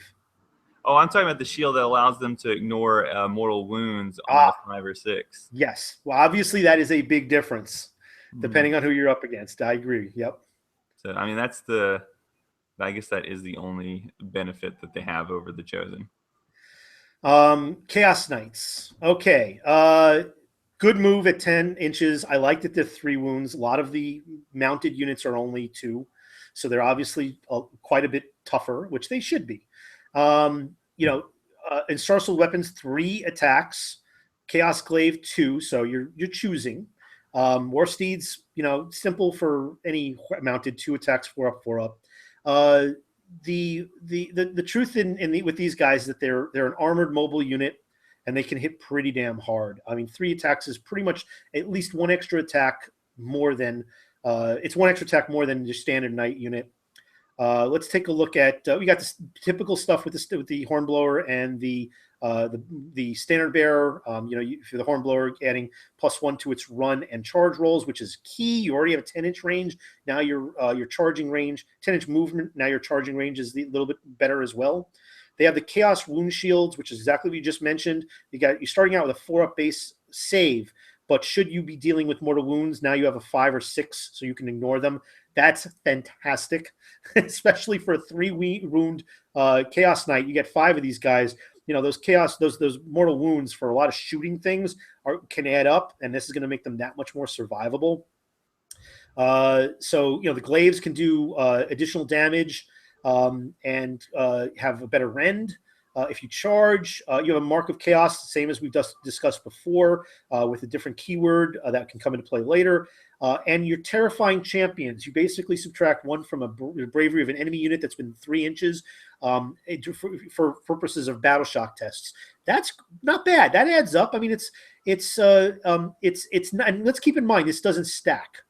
You subtract. Well, let's read it. Make sure. Subtract 1 from the bravery of enemy units within 3 inches of any Chaos Knights in the battle shock phase. That's important because it does not stack. You could have 2 units of Chaos Knights within 3 inches of the same unit. You're only going to get that once, but that's still pretty good because any kind of battle shock is going to be expanded upon. And if they're multi-wound, units like ogres, for example, they lose 1 guy. Now they're losing 2. Yep. All right. Anything to say before we move on? Nope.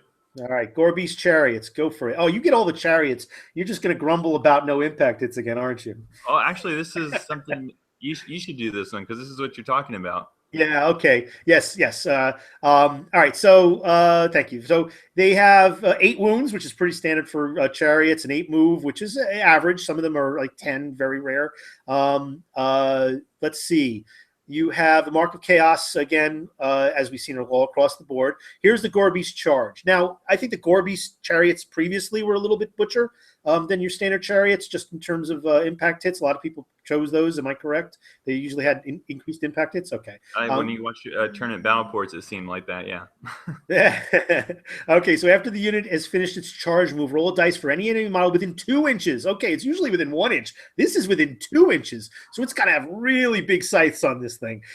Each roll of a 6, that model, the unit suffers a mortal wound. I love that. I love that. See, that's what I'm talking about. That's the kind of mechanic that I've been talking about. It does give you that feel of these scythes, just ripping through the unit. It's not a guarantee. It's a roll of 6, but it's for everybody within 2 inches, which means if you're right up on on somebody on a charge, it's going to be the second rank typically too if they're stacked up, and it could be more than 1 unit that could be within range because these Chariots are pretty big. If you charge this thing and you can get close enough to a unit or between units, you're good. You got to go close towards the nearest model, but that doesn't mean you can't wedge yourself closer, especially when you have multiple Chariots. You can get a whole frontage where this occurs, and you're going to be rolling a lot of those dice, and you're going to get a good deal of 6s, and they're mortal wounds. So yes, I definitely see more Gorbear's Chariots. I take them in units of 3. They're going to be able to survive with 8 wounds for a while. They got a good armor save, and let's take a look at this explosive brutality. There's a little, there's little as terrifying and destructive as a sudden burst of rage that characterize Gorbear's. Yes, reading is easy. If this unit makes a charge, and the result of the charge roll was 8 or more, all the Gorbears in the unit make 6 attacks with their brutish fists rather than 3 until the end of the turn. I love those types of mechanics. There are things that just absolutely surprise you. Do not forget this type of stuff. This is what makes this Chariot yes, brutal is the word.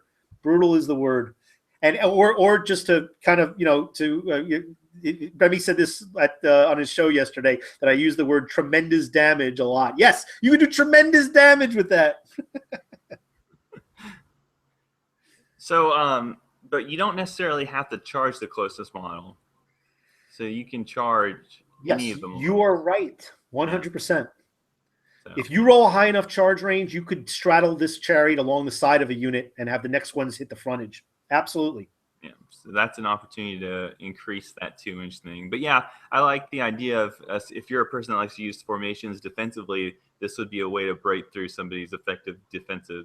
Or like that, that block you see in Andy 2D6 was doing the zombie block around zombie square. Yeah. Here you go. Here's a Gore Chariot. You want to run that into something like that. You're going to hit a lot of zombies. Andy 2D6, I take your zombie square and I raise you a grave guard rectangle. Yes, that's one of the ways you can do it, and you'll get so much bang for your buck. I love those mechanics on the Chariots. I wish more of them had it to just accentuate what you were saying. All right, the Chaos War Shrine. You made this point earlier, and we've been building up to it. Marks on some of these units seem to just be nothing. They just give you the choice of a mark. Here is where you get to capitalize on it. So this one you can take. Yeah, so many rules. I know. It's text. It's 12 wounds. The guy on top has the sacrificial blade. It's just he has 4 attacks that's average hitting and wounding, and then the guys that are carrying the shrine have club fists, which they have a random amount of attacks. They hit on 4s, they wound on 3s, but their damage output is 2, so that's pretty good there. The protection of the dark gods. This is the best part, I think. Each time a mortal model from your army suffers a wound or a mortal wound within the range of this protection, on a 6, you ignore it. So that's awesome. That's awesome. Yeah. So you're gonna get it's a double save too, from what I'm reading. So if you take a wound after you take your armor saved, you get a 6+ to ignore that even. So that's Absolutely. always good. There are a lot of other units that have this mechanic. Well, not a lot, but there's like one in most armies. Or even ability that sometimes can be enacted. I love it. The range of that protection starts off at 9, but as you wound, you can go all the way down to just 1 inch. Again, you can pick a god to dedicate the war shrine to. Will you take over? I think a jet's coming. Sure. Just in case we have a rocket engine overhead. Okay, so dedicated to the gods. When you set up this model, you can declare that it is dedicated to one of the gods. And the war shrine is that keyword for the battle.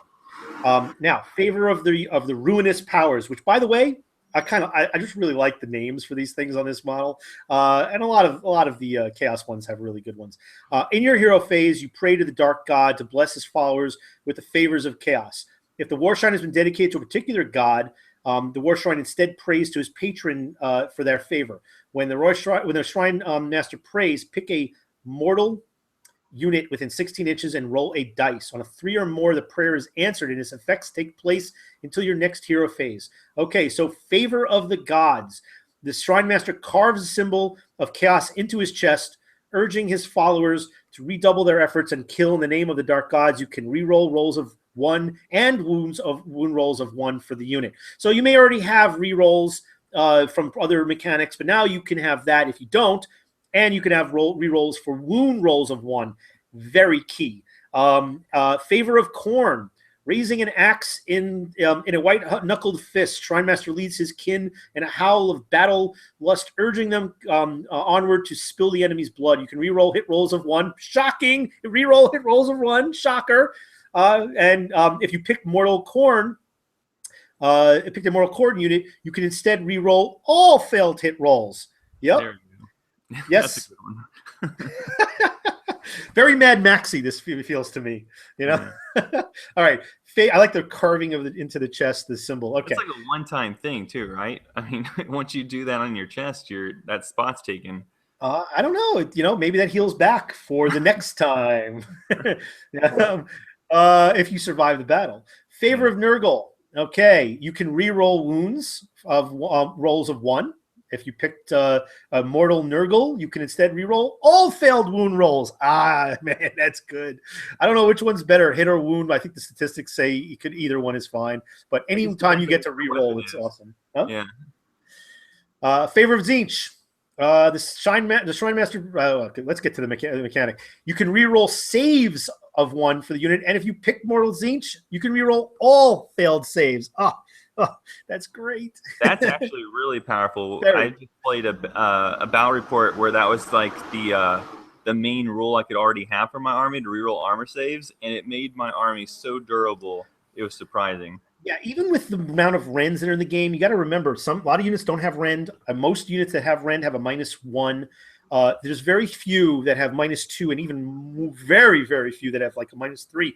Having an armor save of like 3 up, that's huge. And being able to re-roll even a 4-up save, massive, massive. All right, so getting to favor of Slanesh. You can re-roll failed charge rolls and battle shock tests. If you picked Mortal Slanesh, you can re-roll failed charge for the unit, and it does not need to take battle shock tests.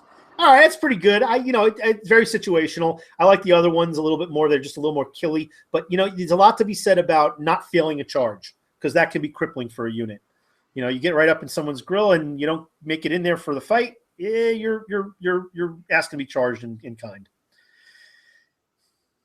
All right, you can have the Hellcannon. All right. I never actually used one of these in my old army. Keyword Jordan. I don't know if people have seen this yet, but the Forge World released the Jordan battle scrolls, Yeah. Chaos Dwarves. Are you Yeah, gonna I'm get gonna be doing a that one now? video with that. Yep. There's also the Temmerkin. It's like a Nurgle themed army. I don't know if you saw Yes. that too.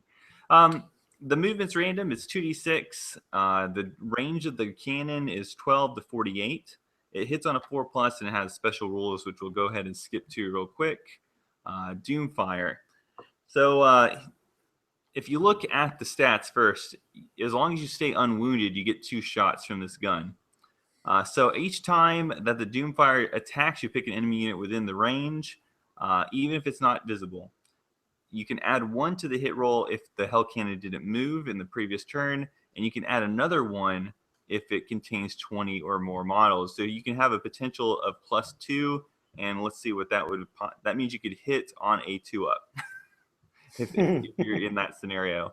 When you hit that unit, they do D6 mortal wounds, and since you get 2 shots, as long as you haven't been wounded very much, that's a possible of 12 mortal wounds if you roll really lucky. So that's pretty crazy. They also have another special rule called Cage Fury. And this kind of just holds the flavor of its other rules from previous editions where it was hard for the War Machine crew to control the cannon itself. You roll a dice each turn to see if you cage the Fury. As long as you don't roll underneath the required number, nothing's going to happen. But if it does, it's not going to shoot and it's going to move up to the closest enemy. Yeah, I like it. I would take one. I like the range. The minimum range is something you got to keep in mind. And when people talk about shooting and they complain about it, keep in mind that a lot of abilities are neutered when you get within 3 inches of a target. But these big cannons sometimes have minimum ranges, and then they can't attack. They have to charge you. They have to go into hand-to-hand combat. And this is one of those that can also do some pretty good damage in hand-to-hand combat. But it can shoot as well. You're gonna have to eat through those 7 wounds. Good unit. I would definitely take one. And I'm wrong. It can still shoot. So it's actually not even that bad. No, it can still shoot. I mean, look. So you could move up closer and then shoot. I guess you could move up too close and not be able to shoot because it does have a minimum range. You wouldn't be able to shoot that unit. You just have to shoot something else. Right. You might not have a target, but you have the mechanic to be able to shoot. And I know a lot of people, again, legacy players, they're uncomfortable with that because of the standard where you couldn't shoot if you were in combat. You got to remember, you're not technically locked in combat in AoS. Just try to purge yourself of the previous editions of the game. This is a different game. And if you try to comp these things, all you're doing is trying to wedge a square peg in a round hole. You're trying to change the game to go back to 8th edition or become something like, a warped 9th. If you really want something like a modified 8th, just go to 9th Age or something like that. Nothing wrong with that. But embrace Age of Sigmar for what the rules are.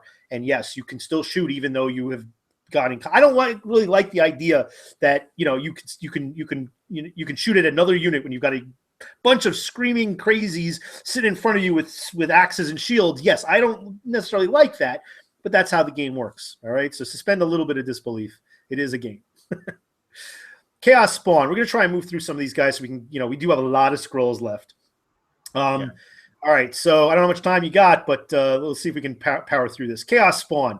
All right, so 2d6 random movement. If you like the random stuff, you're going to love this one too.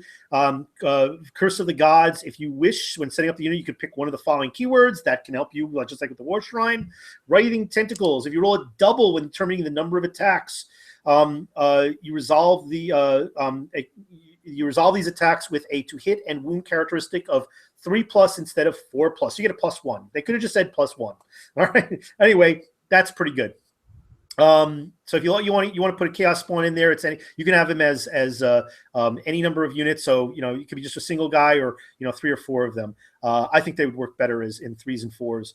We're not going to talk about either of these characters because they are specials, and we'll have another video dedicated to them.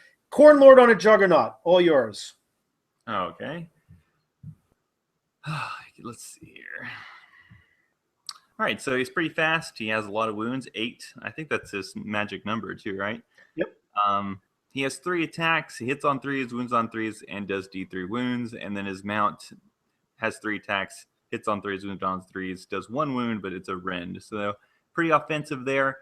He has a brass shield, which allows him to, if he takes any wounds or mortal wounds on a 4-up, he ignores it. That's amazing. You get your armor save, and then on a 50-50 chance, you just ignore it. Yep. Very, very juggernaut. Yeah. And then when you charge, it kind of has that special rule. Wait, roll a dice for each enemy unit within 1 inch of this model after it charges. On a 4 or more, that unit suffers D3 mortal wounds. Yes. That's something I think that all Chariots should have. But okay, that's really good for him. The demonic axe. If the wound roll for an attack made by this axe is a 6 or more, the demon within it wakes up and does the automatic 3 wounds out of the D3. Nice. And then his command ability is, if this model is your general and you pick a unit of mortal corn, you can pick 3 of them within 24 inches. Until your next hero phase, add 1 to the wound rolls. So that's the first time, I think, at this point that we see something that's not reroll 1s. It actually boosts your chance to do something. It's a nice ability. If you have a themed army, corn, that's sweet. It's not 1 unit. You could pick up to 3. That's really good. I like that. Yeah, I think every time you break away from the generic and we start getting to the more specific guides, the rules get a little bit more interesting. Yeah. All right, Exalted Hero of Corn. Okay, so he's not on a Juggernaut, unfortunately. You get to pick between an axe or a chain flail.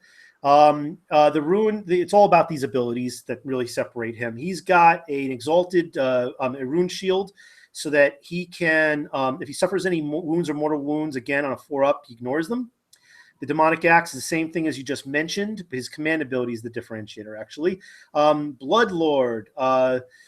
All right, the Exalted Hero exhorts his followers to visit incomparable carnage upon their enemies. Until the next hero phase, add 1 to the attacks characteristic of any melee weapons used by mortal corn units in your army within 6 inches of this model. So all of them. If you have multiple ones, you got 1 on the side, 1 on this side, 1 in the front, 1 in the back. They're all within 6 inches of this dude. They all get +1 to their attacks. Yeah, that's good. There, now we're talking. All right, yeah, he's got his own 6 attacks with that corn axe himself. So I'll be taking this guy and running him up next to a bunch of corn units. Okay, all right. Against Wrathmongers, and these guys are awesome. They have 3 wounds. They get 4 attacks. They hit on 4s. They wound on 3s. They have a rend, and they have a 2-inch threat. When you combine these guys in that new corn army that came out, they get so many more boosts to these abilities that they just start becoming wreck houses. When they charge, they get to add 1 to any of their hit rolls. That makes it even more killer. They're hitting on 3s rather than 4s. Crimson Haze makes every model, friend or foe within 3 inches, get 1 more attack. So it just makes everybody around them killier, and that's what makes them really fun, both for you and your opponent. And then Blood Fury is just mean. If you are able to kill a Wrathmonger, every time you kill a Wrathmonger, your opponent gets to pick 1 of your models and attack with its full amount of attacks at whatever he chooses. So these guys are just like suicide death machines, and they're pretty durable, and they're going to do a lot of damage. I loved playing against them. I was taking a brunt of the damage from them initially, and then I kind of used that Crimson Haze against him, making sure to keep at least 1 of them alive so I could still benefit from it. But I love these guys. They're awesome. Yeah, they're very killy. Skullreapers. Okay. So now these are like the newer units that were released during the end times, I think. Yeah. That have carried over. Okay. So similar statistics. What we're looking at here for Trial of Skulls. Keep a running total of the number of enemy models slain by this unit's attacks. If the running total is greater than the number of models in this unit, you can re-roll failed hit rolls for this unit. So yeah, they have to have 5 minimum. That's okay. I'd run them in 5.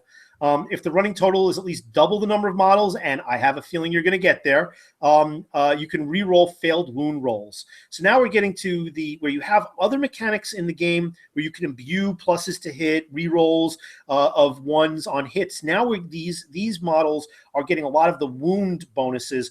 And that's where we're going to see some synergies, because if you got it from one method, the to hit benefits, now these units have innately the wounding benefits, and that's just going to add up. And they've got a good amount of attacks depending on which version of the weapons you choose to use. For instance, the Demon Forged weapons, if you roll a 6 or higher, it's a mortal wound on a roll of 1.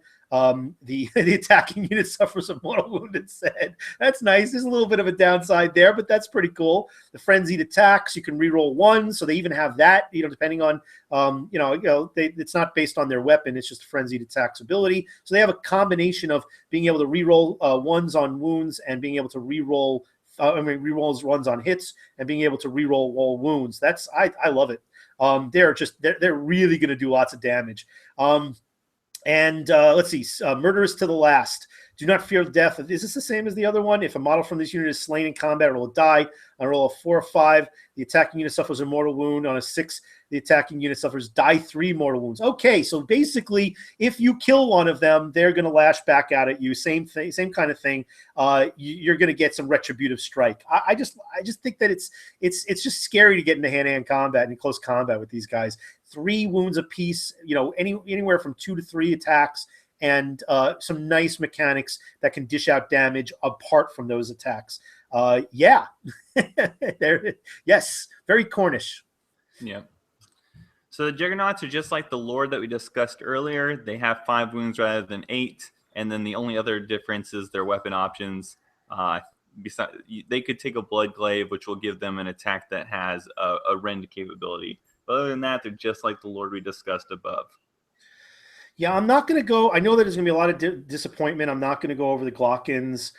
They're special characters. We're going to have a special episode to go over all the special characters. And the Glockin just requires a lot of time, and we're already deep into this video. So we're going to scroll down and past these guys. I think the next one we have is not even Festus. We're going to go to the Nurgle Chaos Lord. Okay, so we have a Chaos Lord specifically with the Nurgle theme. And he's got the Rotten Regeneration. First of all, 7 wounds. Yes, 7 wounds is great. 3 attacks, pretty good to hit and wound. Nice rend and die 3 damage. But he's got a multitude of attacks. Certainly nothing to laugh at, and plenty of wounds on him. He's a Nurgle Chaos Lord, heals 1 wound every hero phase. It's gonna take a while to blast through this guy unless you focus fire on him. If you don't, he's gonna start coming back. So you've got to dedicate. He's gonna command a lot of attention and needs to. Nurgle Rot is the most dreaded, contagious of all diseases. If you play Mordheim, you know that is absolutely true. For it gnaws at the victim's soul as well as their mortal body. In your hero phase, roll 3 dice for each unit within 3 inches. Roll a dice for each unit within 3 inches of any models with this ability. Oh my goodness. All right, so on a 6, that unit suffers die 3 mortal wounds. Of course, Nurgle units do not suffer from this. Wow, that's great. I think that's phenomenal. All right, so you get a bunch of these. You get anybody who has this particular Nurgle's Rot within a reasonable distance, and 3 inches means anywhere within pile-in distance, anywhere within combat range, and you're going to be able to then command. You roll dice. And they could take die 3 mortal wounds on that unit. That's for each guy. All right. No, wait a second. In your hero phase, roll a dice for each unit.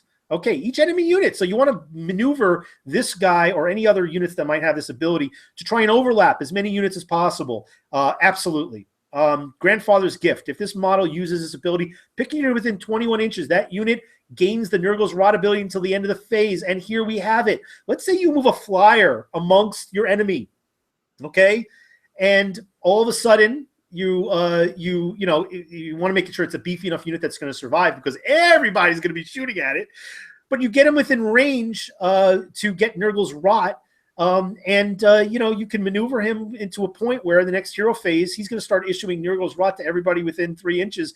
Yeah, that's a sweet ability. It's a command ability though, so this has got to be your general, and you've got to then use this command ability as opposed to another. That's the only downside, but yeah, you could. It's not a bad ability. Anything that dishes out mortal wounds is good. Yeah.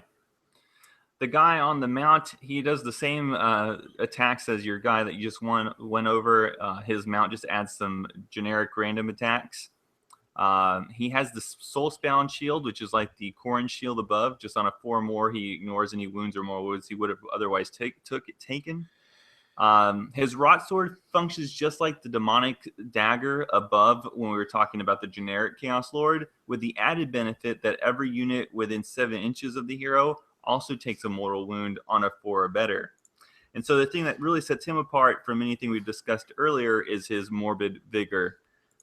So when he uses this, if a Nurgle Lord or his mount uses this ability, then to your next hero phase, roll a dice for each time a mortal Nurgle unit from your army suffers a wound or mortal wound while within 7 inches of this model. If the result is 5 or more, the wound is ignored. So he kind of transfers the soul-bound shields ability with 1 less effectiveness to every unit within 7 inches of him. The every unit within 7 inches is what's crazy. And it's a command ability. Oh, God, it's not even a spell. Yeah. That's great. So all right. Nurgle's definitely about durability. Yeah, it should be. It should have durability and the decomposition of your opponent, too. All right, the Chaos Sorcerer. We're going to try and move along a little bit quicker. We'll slow down on some of these that require a little bit more attention, but we've got a lot of them left. There's got to be like a third of these War Scrolls left. All right, the Chaos Sorcerer. So he's a little more butch with an extra wound than your average wizard type. He also heals, just like the other Nurgle types. He is a wizard, so he's going to have his standard spells, any other imbued spells based on other War Scrolls that you've employed, and the Stream of Corruption. So, Stream of Corruption, so it's a casting value of 6, which is pretty average. You can certainly boost that up with terrain pieces and there are other ways to get a +1 or whatever to that, but it's pretty average. You pick a visible unit within 7 inches, the unit suffers 3 mortal wounds. No questions asked. 3 mortal wounds.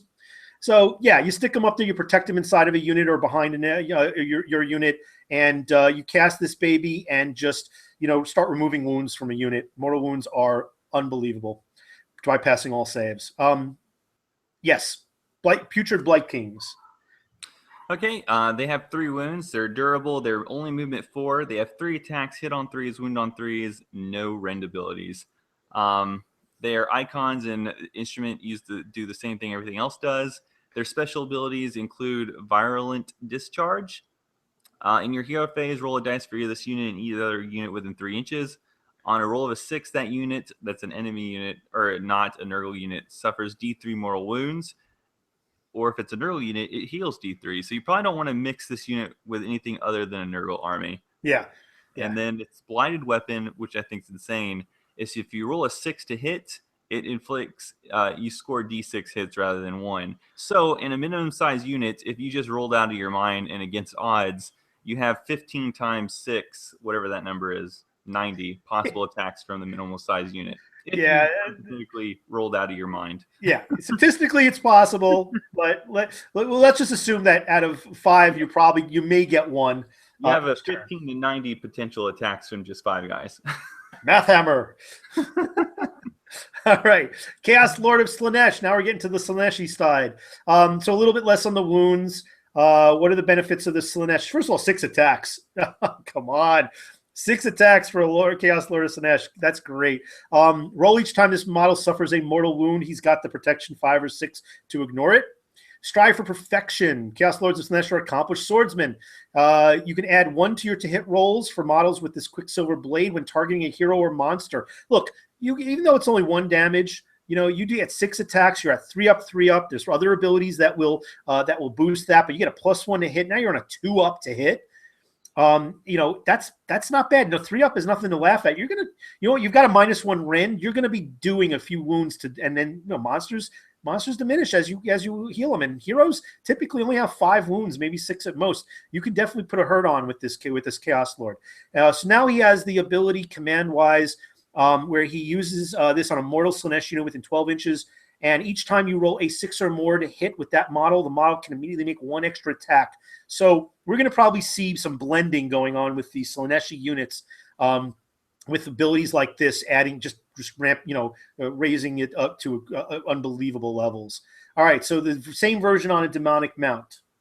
Less attacks. The mount, of course, has its generic 3 attacks. The rune shield is a little less effective than the previous two we saw earlier, only working on a 5 or 6. The Lord of Forbidden Pleasure is just one of those silly rules that involve you doing things with your opponent. But if you want to just agree that it's automatic, then you subtract 1 from any of the rolls of a unit that targets this Lord. And then finally, his command ability is pretty sweet. It allows you to let a unit attack twice in a combat phase. So you can move up, attack, go through your whole army, and then again move up and attack with the same unit. Yeah. Yeah, let's take. We're going to get to the Slanesh units in just a minute, where we're going to start seeing that they have, multiple attacks. That is absolutely crippling. Let's just take a look at the Hellstriders of Slanesh. All right, so you've got one attack on the spear on the Hell Scourge. Fine, now they get 2. All right, but you're going to have 5 in a unit. Plus, you've got the steeds 2 apiece. We'll get down further down when we take a look at some of the other Slaneshi guys. But here, let's talk about what these guys can do. 16 move as a base. Oh man, that is a fast moving unit. 2 wounds apiece.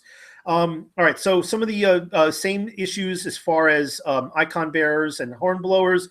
The horn blowers allowed +1 to the charge and run rolls. The icon bearer, let's see what it says. Some icon bearers can be the icon of excess. Others can be the enrapturing banner. Okay, so we'll get to that. Soul hunters. At the end of each combat, roll a die. If the roll is less than the number of models slain by this unit, the Hellstriders are gifted with intoxicating energies, adding 1 to their attack characteristic. So we have the Chaos Lord that can give you an attack. We have Soul Hunters that can give you an attack. Now all of a sudden that 1 attack becomes 3. Okay, let's also look at that. You can get +1 attacks to the characteristic, not for the turn, for the rest of the battle. All right, so yeah, they get bloody. They bloody your opponent. They slay some models, and boom! All of a sudden, you have you now have boosted attacks, and these guys are scary in their ability to move too. So if you're getting a little bit beat up, they've got a 16 move. Retreat them, and then recharge them, or move them where they need to be for later on. Move another unit in its place to take on they let them do a little bit of damage, get this boost, and either you could stick them in there, or you can move them out and move somebody else in and put these guys somewhere where they want to be, like against a hiding hero or a war machine. Impaling Strike, add 1 to the rune roll for the Claw Spear in the same turn that they charged. Okay, pretty same like the Lance. Roll the Chaos Rune Shields. Roll a die for each time a unit suffers a mortal wound. They got that 5 or 6 save, kind of like a ward save. Icons of excess. Okay, so here's the standard bearer stuff. They carry an icon of excess. They get to re-roll dice to see whether or not the unit is gifted with intoxicating energies. See the Soul Hunters, a Soul Hunter ability. All right, so if they fail that roll, they can roll again. All right, that's nice. So essentially, you get double the chances to enact that ability to get you +1 attacks for the rest of the game. Enrapturing Banner, cut from the luxurious silks and embroiderment with a profane symbol. Few can, all right, whatever. Banners, the banner retain their composure. All right, subtract 1 from the hit rolls of enemy units within 6 inches. Yeah, a little Nurglish action going on there. Okay, so within any models within 6 inches of the unit with the enrapturing banner, or -1 to their hit rolls. So it's not just the unit that's engaging them, and you can spread these guys out. They're mounted. So they're on a mounted base. And even the base, let's not even talk about bases versus models. They're a bigger model, the Hellstriders. So they're going to command a much greater footprint to reach from that 6 inch. So yeah, I like these guys. Let's see. That's a special character. That's a special character. How about, the famed Tzeentch Chaos Lord on a disc. Yeah. He has a 16-inch move. He flies. He has a 2-inch threat range. He has any potential to put out 3 to 9 points of damage. Again, his mount, nothing to write home about, just some extra attacks to add to the combat. His Soulbound Shield works just like the Khorne and Tzeentch one. If he's on a disc and he's fighting you and you don't fly, he has a 2+ armor save, which is that's pretty sweet. His command ability is called Lord of Fate. You basically roll a dice, and then throughout throughout your turn, if you roll that same number for any of your units that are marked Tzeentch, you can choose to re-roll it as long as you're within 9 inches of the Chaos Lord. So And you want to roll low. If you roll a 1, it's probably one of the better things. Or if you already have like an army that are functioning off of re-rolling 1s, rolling a 2 is probably the best thing. let me just illustrate here that he is very much like the unkillable lord on a disc that we saw before. The unkillable and the reason why is you can get to a 2+ just because if the attacker is in the combat phase, at least is not a flyer, you're going right to a 2+ on your armor save. Now, if you're on terrain, that's a 1-up. If you Mystic Shield, it's a 0. And what does that mean? That means it's countering the potential for Rends. So you're still going to probably have a 2-up, even if somebody's got a Rend or 2. And that means you don't have to worry. Unless it's a mortal wound, you're going to pass your saves. You're not going to take any damage. He's got 6 wounds. Shooting doesn't apply to this, but so it limits it a little bit. But still, you got that for mortal wounds, now you have a 4-up to protect against that. This is a guy that's hard to kill. He's definitely hard to remove from the battlefield. Definitely. All right, Saint Sorcerer Lord. All right, so some of the standard stuff. He's got the warps. He's got a missile weapon, as well as his standard weapon. 18 inches is nothing to laugh at. It's only 1 attack, but so what? Magic touched. They're attuned to magical energies. If the result of a casting roll for this model is a double. Whether or not a spell is successful, it can attempt to cast another spell. Yes, nice. You roll double 1s. You fail your casting, you still get to try again. It says another spell, so I guess you can't cast. I guess you can be interpreted either way. I would go with you just cast again. I'm not sure if there's a rule. I can't remember offhand if you can only cast one type of spell from each guy. Each turn, you can only cast an arcane bolt once from each guy. I forget. He normally, though, can only cast 1 spell and do 1 unbinding, but he's got a Bolt of Change. And that Bolt of Change, all right, it's a casting of 7. You pick a visible enemy within 18 inches. That unit suffers die 3 mortal wounds. And then you roll a die for each model that was slain by this. So you want to try and pick, 1 wound model units. And if any of the results are 4 or more, you can set up a Chaos Spawn within 3 inches of that target unit. I love it. So yeah, go after the weakest models of units that you can find. Anything that's 1 wound, and target it with this, and you get some free Chaos Spawn. Yeah. Chaos War Dogs, standard average unit. Their main characteristic is speed because they get to automatically run 6 inches. I think they're going to be decent against weakening other people's 1 wound light armored units. Like you said earlier, anything you kill a demon prince. So why send a demon prince into 40 zombies when you can first weaken them up with some warhounds? Yeah, and they're decently fast moving. I like that they always can add 6 to its move characteristic rather than die 6 attacks. Most of these 1 wound creatures only have 1 attack, so that's always good. Now I know you love Chaos Ogres, so you can take these guys as well. My things are Dragon Ogres. Ah, okay. Well, Chaos Ogres, I'll take them then. Okay, so Chaos Ogres. 3 minimum on the unit size, just like most ogres, 4 wounds apiece. 3 wounds, they're pretty standard on terms of the stats compared to standard ogres. Let's see, we got +1 to the bravery for the standard bearer. You can add 1 to run and charge rolls for the hornblower. Fearsome gluttony. Chaos ogres are always looking for their next meal. Roll a die for each time a unit of Chaos ogres slays a model. On a 6, an ogre rips a chunk of meat and bone from its beaten prey and gobbles it down. 1 Chaos Ogre in the unit immediately heals a wound. That's great. All right, that works. I wish that the Ogre army had something like that. That would be nice. All right, so there's a little way for you to get a little extra healing for your Chaos Ogres. All right, Chaos Trolls. So their missile weapon is their vomit. It's 6 inches. They hit on 3s with it, wound on 3s, rend -2. That's rare and very awesome. Rare. And it does D3 damage. They also have clubs and axes, which is 3 attacks, hits on 4s, wound on 3s, rend -1 with 2 damage. So they're pretty offensive. The regeneration is pretty nuts. If you roll 2 or more, the unit heals D3 wounds. God, so you have to remove off with 4 wounds. So yeah, you got to remove the model. Otherwise, they're going to come back. Yeah. Because if they have one, there's a good chance you can heal it to full, that one model. Oh, yeah. If their result to hit is of a 6, you can make another attack with the same weapon. So it makes them even a little bit more offensive. Not bad. Not bad at all. And, of course, the disgusting vomit of 6 inches. Oh, yes. Hey, at least no longer automatically hits and ignores armor. Yeah, but that -2 rend is going to ignore most armors. Yeah, it's pretty or good. At least make it hard to, look, it's not perfect, but it's, look, once you do, you're gonna get some of these guys to hit. You're gonna get some of them to wound. The rend is gonna pass some armors. You got only 3. You may have like 6 or 8 of these guys. A lot of people do who have this army, and that die 3 wounds after the armor save, the save fails. Yeah, you're gonna kill stuff. Giants. Okay, I've talked about giants several times, and I love giants. I've got 2 with a 3rd on the way on my son's army. There's definitely hints that we're going to be seeing a war scroll for herds of giants. I love it. So the giant can be put in an army.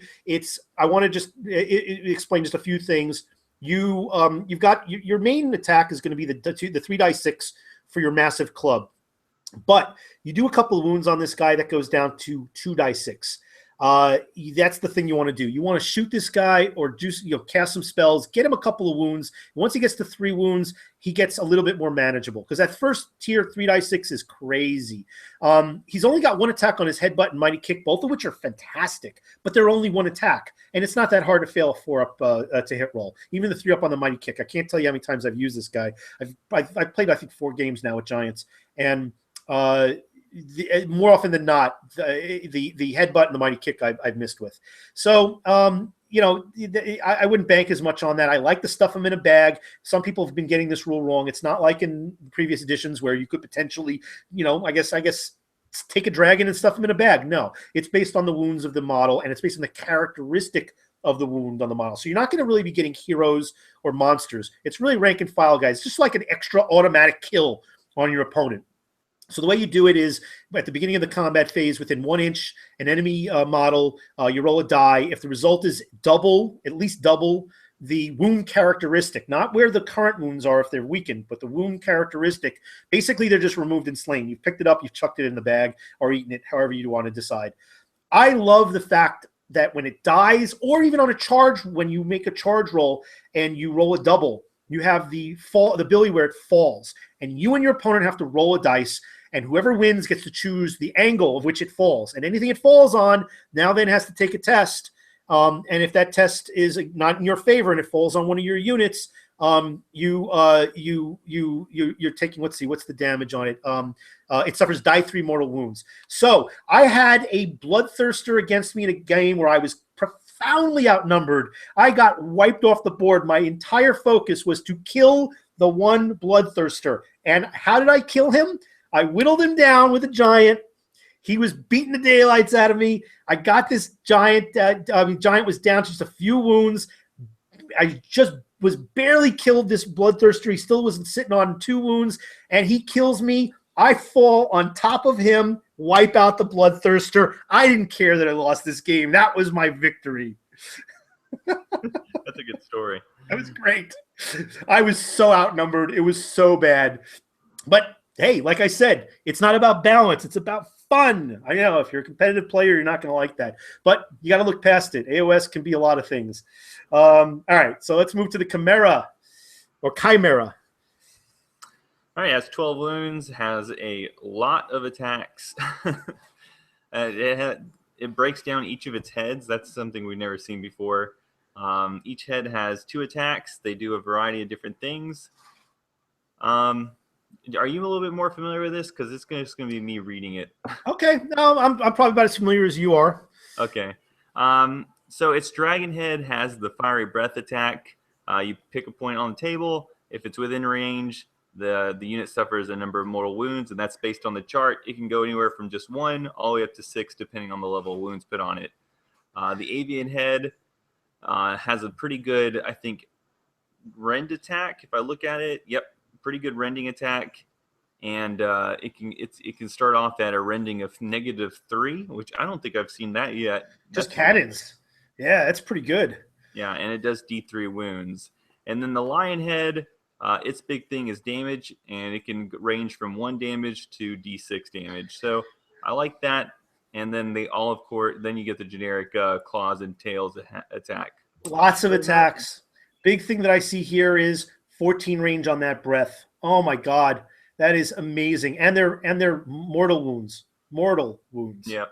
Yeah. So you have a flying creature that can fly 10 inches.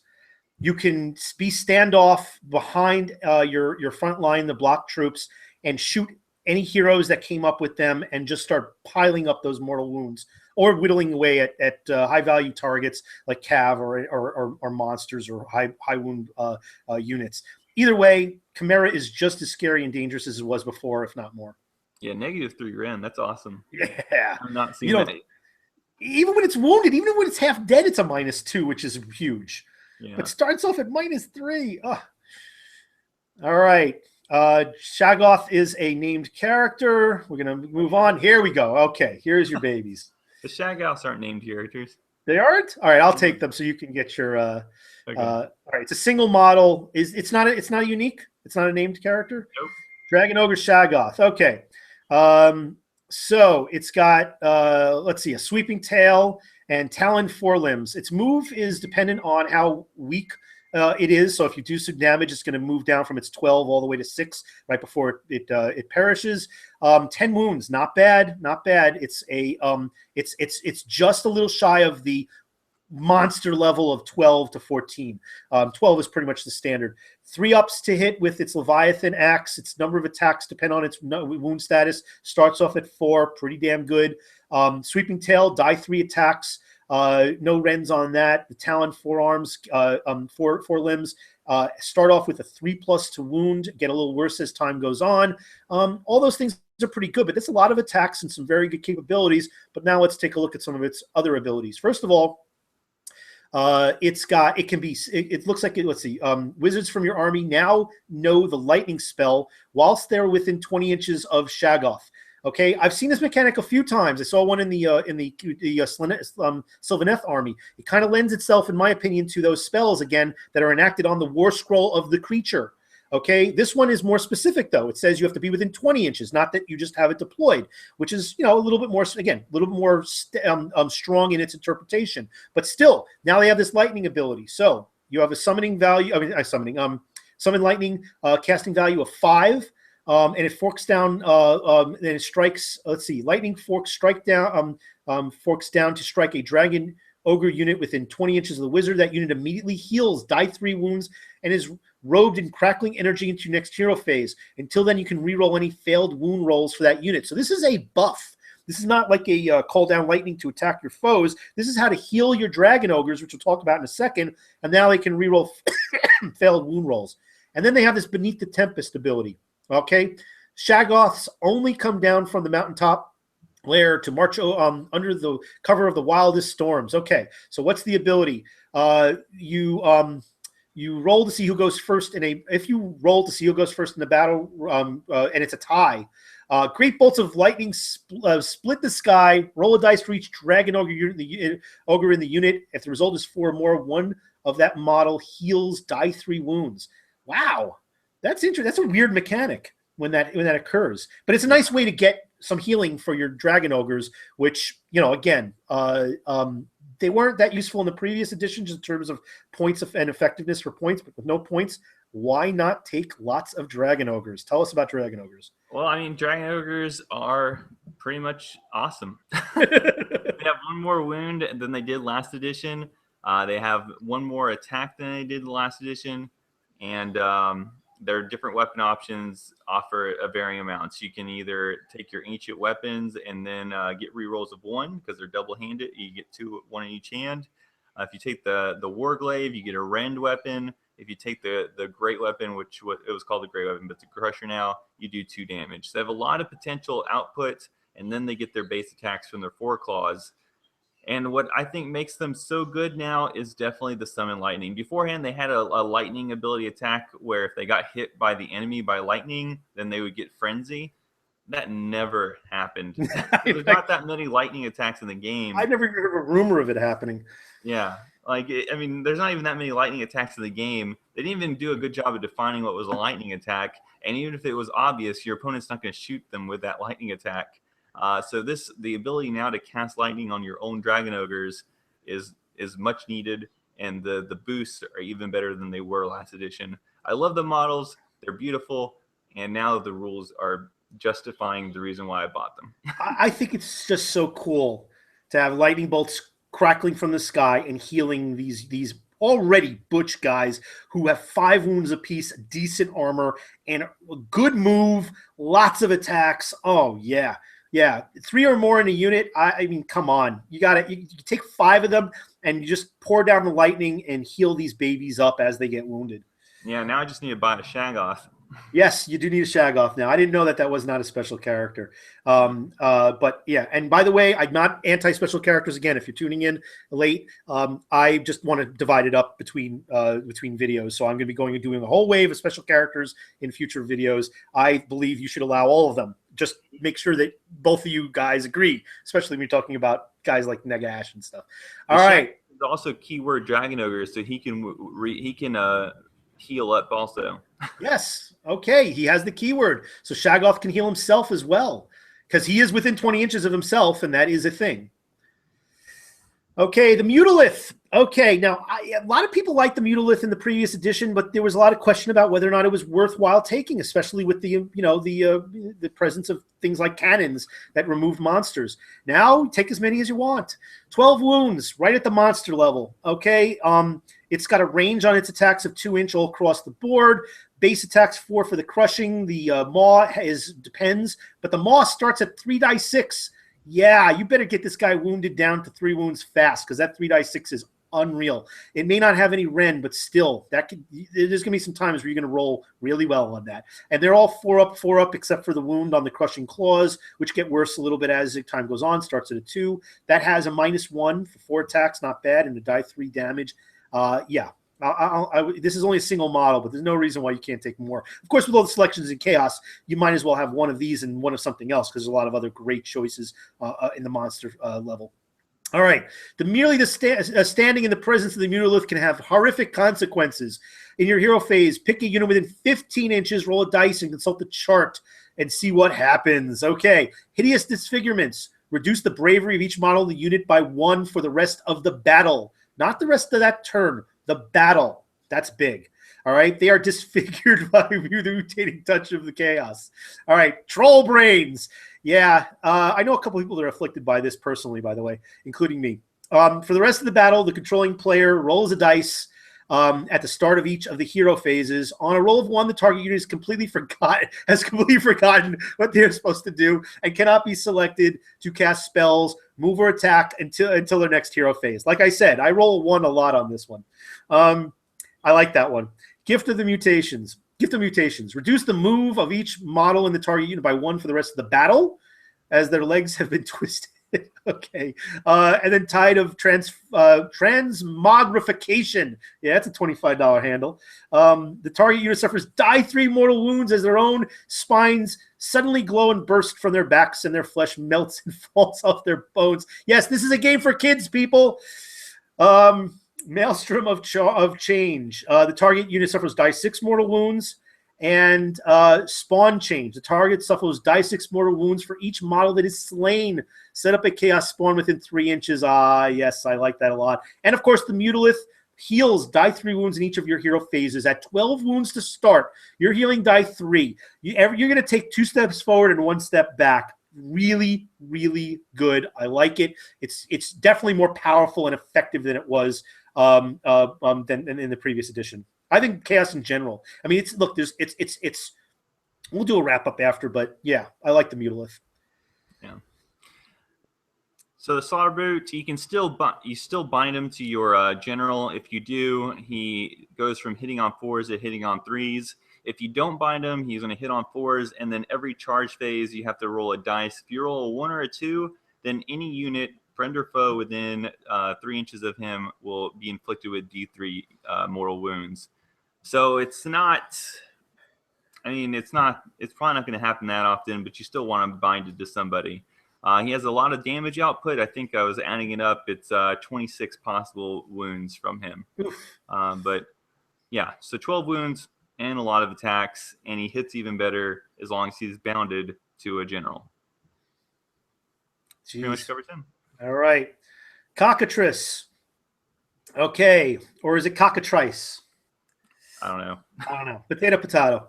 8 wounds, 12 move, petrifying gaze at 10 inches. Let's go right to that. Oh, you can fly. Yes, you can fly at 12 inches. Not bad. I don't like the model. I wish that it was a little more scary. I know that they've recently unleashed all of the Forge World models. I don't know if there's a cockatrice in there, but I know the old metal one that was kind of looked like just the crazy chicken. Not my. I want something that looks a little scarier on the board. But either way, you got this petrifying gaze. And what it does, it turns your opponents to stone. So in the shooting phase, not in the hero phase, you pick a visible unit. Remember, underline that word visible. If you're going after heroes, you got to make sure because they might be hiding. Look your opponent in the eye and roll a dice. I don't care about these funky rules, by the way. Way I've been playing it is just play it. All right, you get the ability. You don't have to do this the little funky dance, do the funky chicken, raise a cup or have grumble or have a larger beard. Although I will wear a beard if I play dwarves, I have one. I'm not going to grow one. I'm just going to wear a fake beard just once. All right, I'll do it just as a goof. Look, these are wacky rules. If you don't like them, do whatever you want. But some units need those rules, otherwise, why take them? It's like the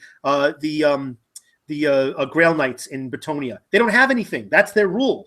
So you just play the silly part or don't, but don't take away the rule. You don't comp out the rule because that's what makes these units. Just if you want to comp out the silliness, the silly move that you have to make or thing that you have to do, fine. All right, so that's my suggestion. Otherwise, guys, again, as I always say, again and again, don't rage at me. Play how you want. I'm not I'm not coming out and telling you what to do. No games police are coming in and cuffing you for playing rules the way that they don't want you to. Do it the way you want. All right. If the result is 4 or more, the target unit is caught in the cockatrice's gaze and suffers die 6 mortal wounds. Die 6 mortal wounds. 10-inch range. Awesome. Flying 12 move. You could just bop around to wherever you need it, sit behind your frontline forces, and just shoot. And yeah, you're going to do some serious damage, especially against characters. Or go in war machine hunting, or try and knock down a few monsters a couple of pegs down their ladder. Gnat Ferocity. It can fly into a berserk frenzy when it attacks. A cockatrice makes 2 die 6 attacks rather than the 1 die 6 with its sword talons if it charged. So if you do get him into combat, wow, 2 die 6 at 4 up, 4 up, no rend, 1 damage. But the 2 die 6 is the big deal. Yeah.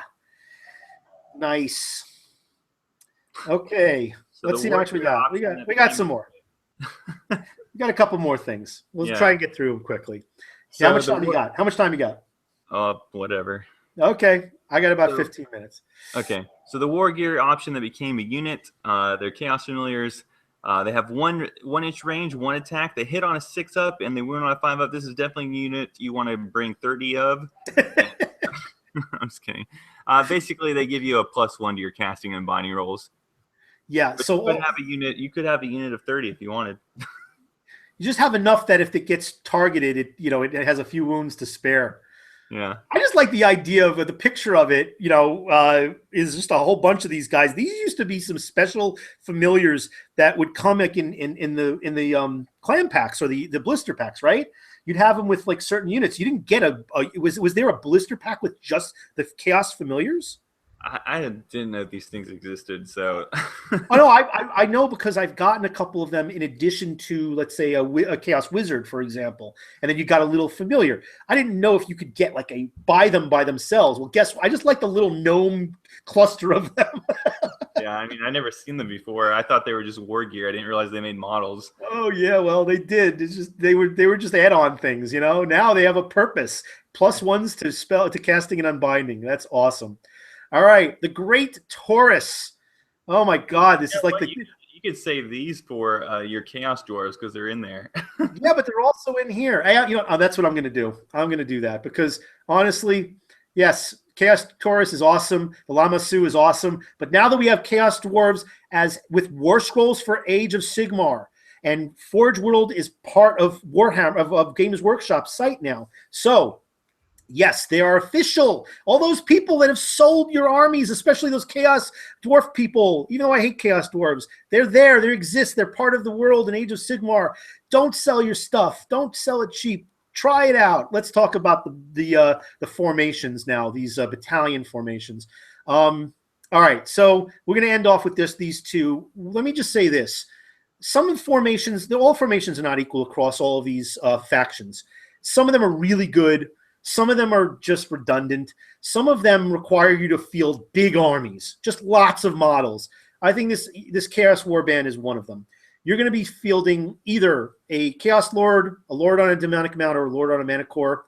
You need a Chaos Sorcerer or Sorcerer Lord on a Manticore. You need 2 units of Warriors, 1 unit of either Chaos Knights, Chaos Chariots, or Gore Beasts Chariots, and a unit of Chosen. The only thing you need now is a partridge and a pear tree, because this is just a lot of units.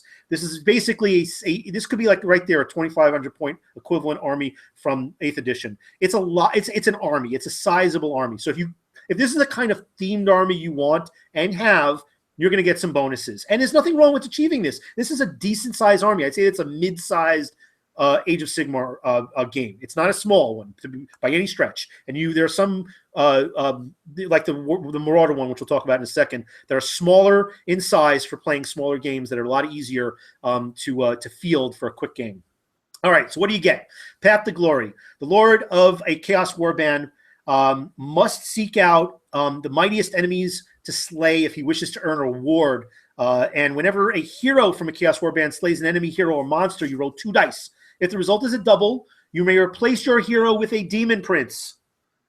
Now, I don't know. Is there any reason not to replace it with a Demon Prince? Maybe you like the your Chaos Lord or your Chaos Lord on a Demonic Mount or your Chaos Lord on a Manticore. You like it. You don't want a Demon Prince? I would keep it. I mean, the only reason I would use a Demon Prince is if my Lord was on next to dying.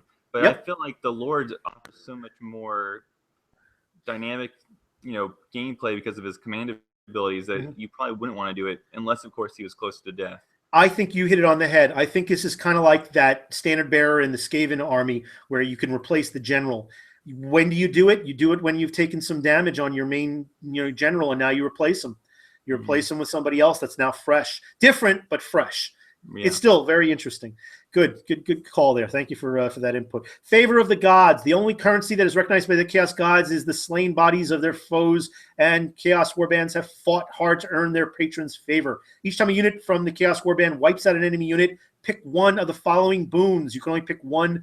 The boon applies for that unit for the rest of the game. Units that are dedicated to a specific god must take the boon of their patron. The Slanesh boon, the unit does not need to take battle shock tests. Nurgle, reroll failed save rolls for the unit. Wow, like they needed more toughness. Khorne, reroll failed to hit rolls, which they probably already have. Tzeentch, the unit can attempt to cast Arcane Bolt at each of your hero phases as if it were a wizard. Wow. Now, yeah, that one.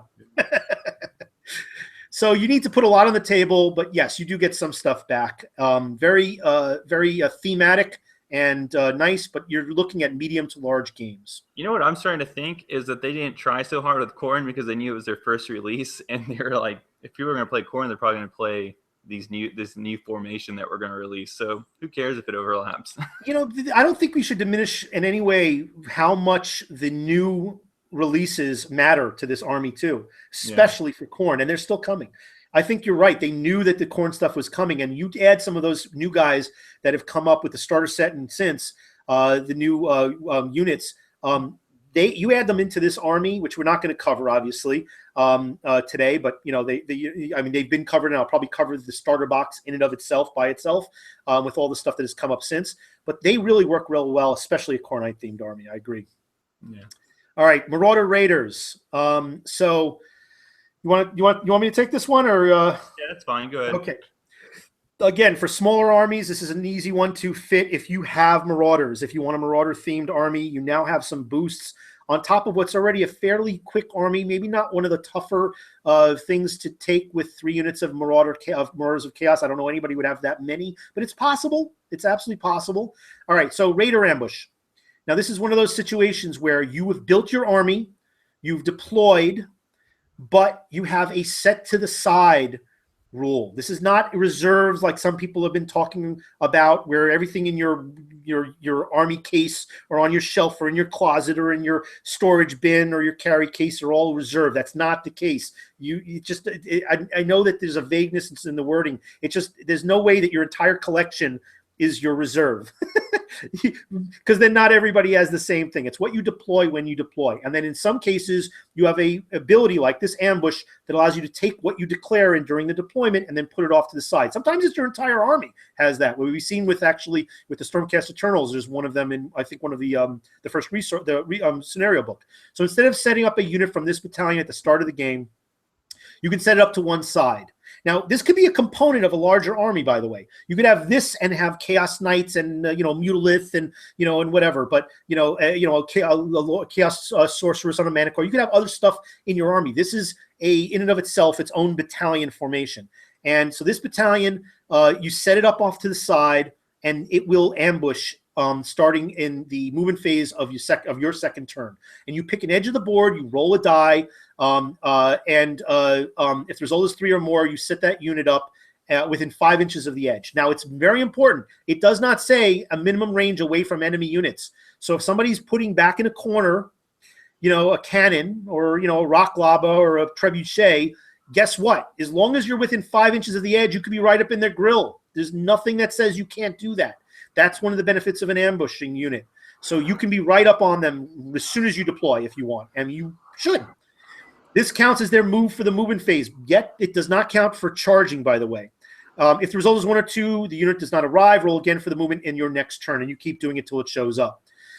Battle-hungry barbarians. Marauder raiders are hungry tribesmen, eager to leap into the midst of combat and prove their worth. You can re-roll the dice when determining how far units of marauders can charge. So they're already getting that +1.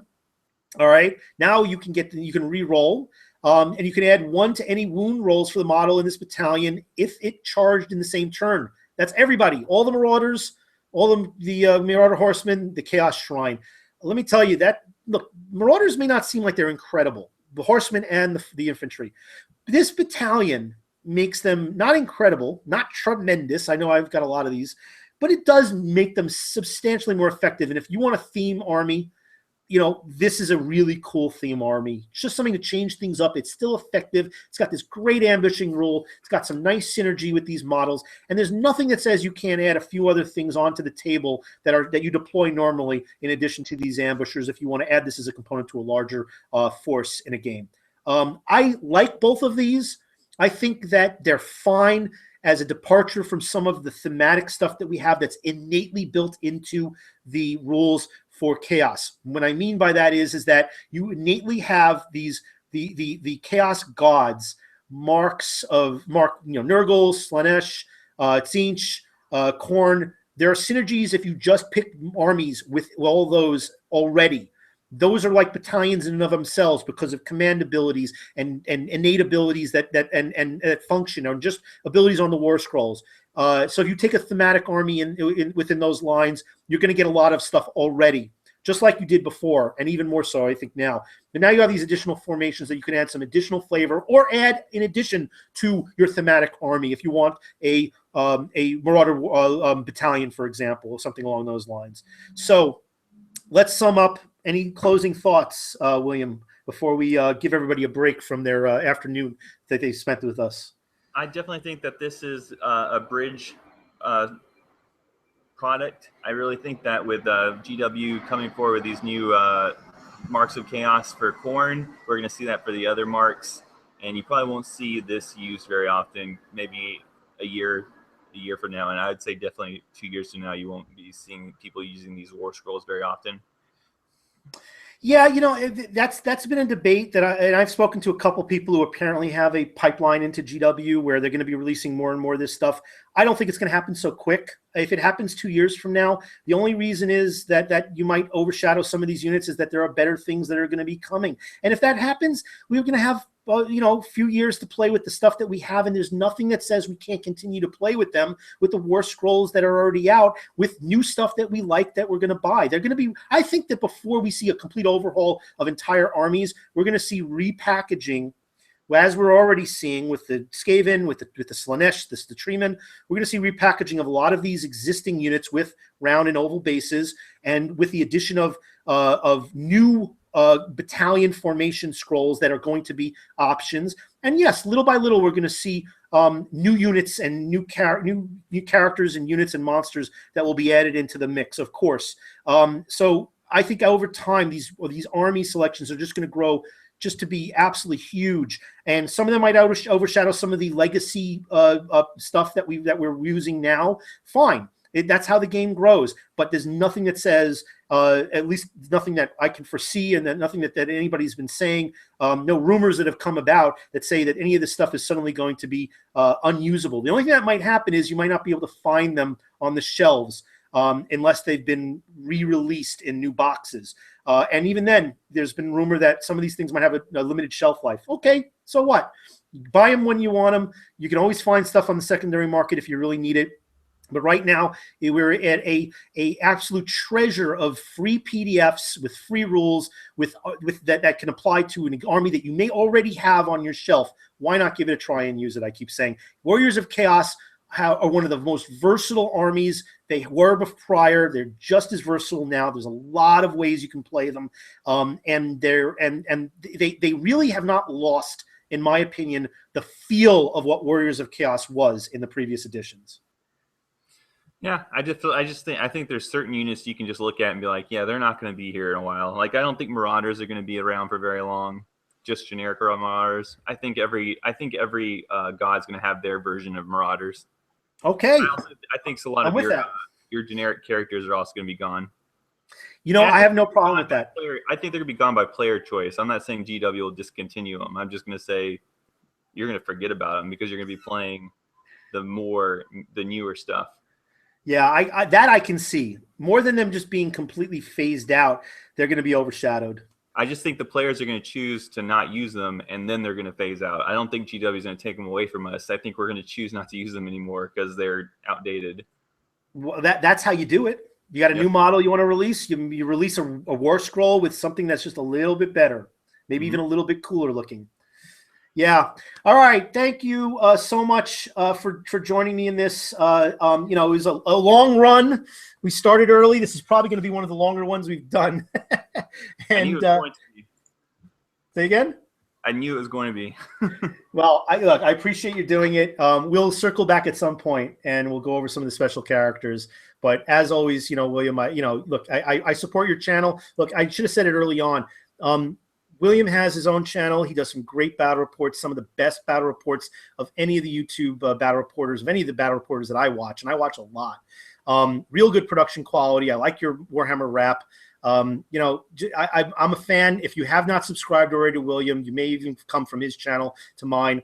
I would definitely say look him up, William Page, and throw him some subscribes.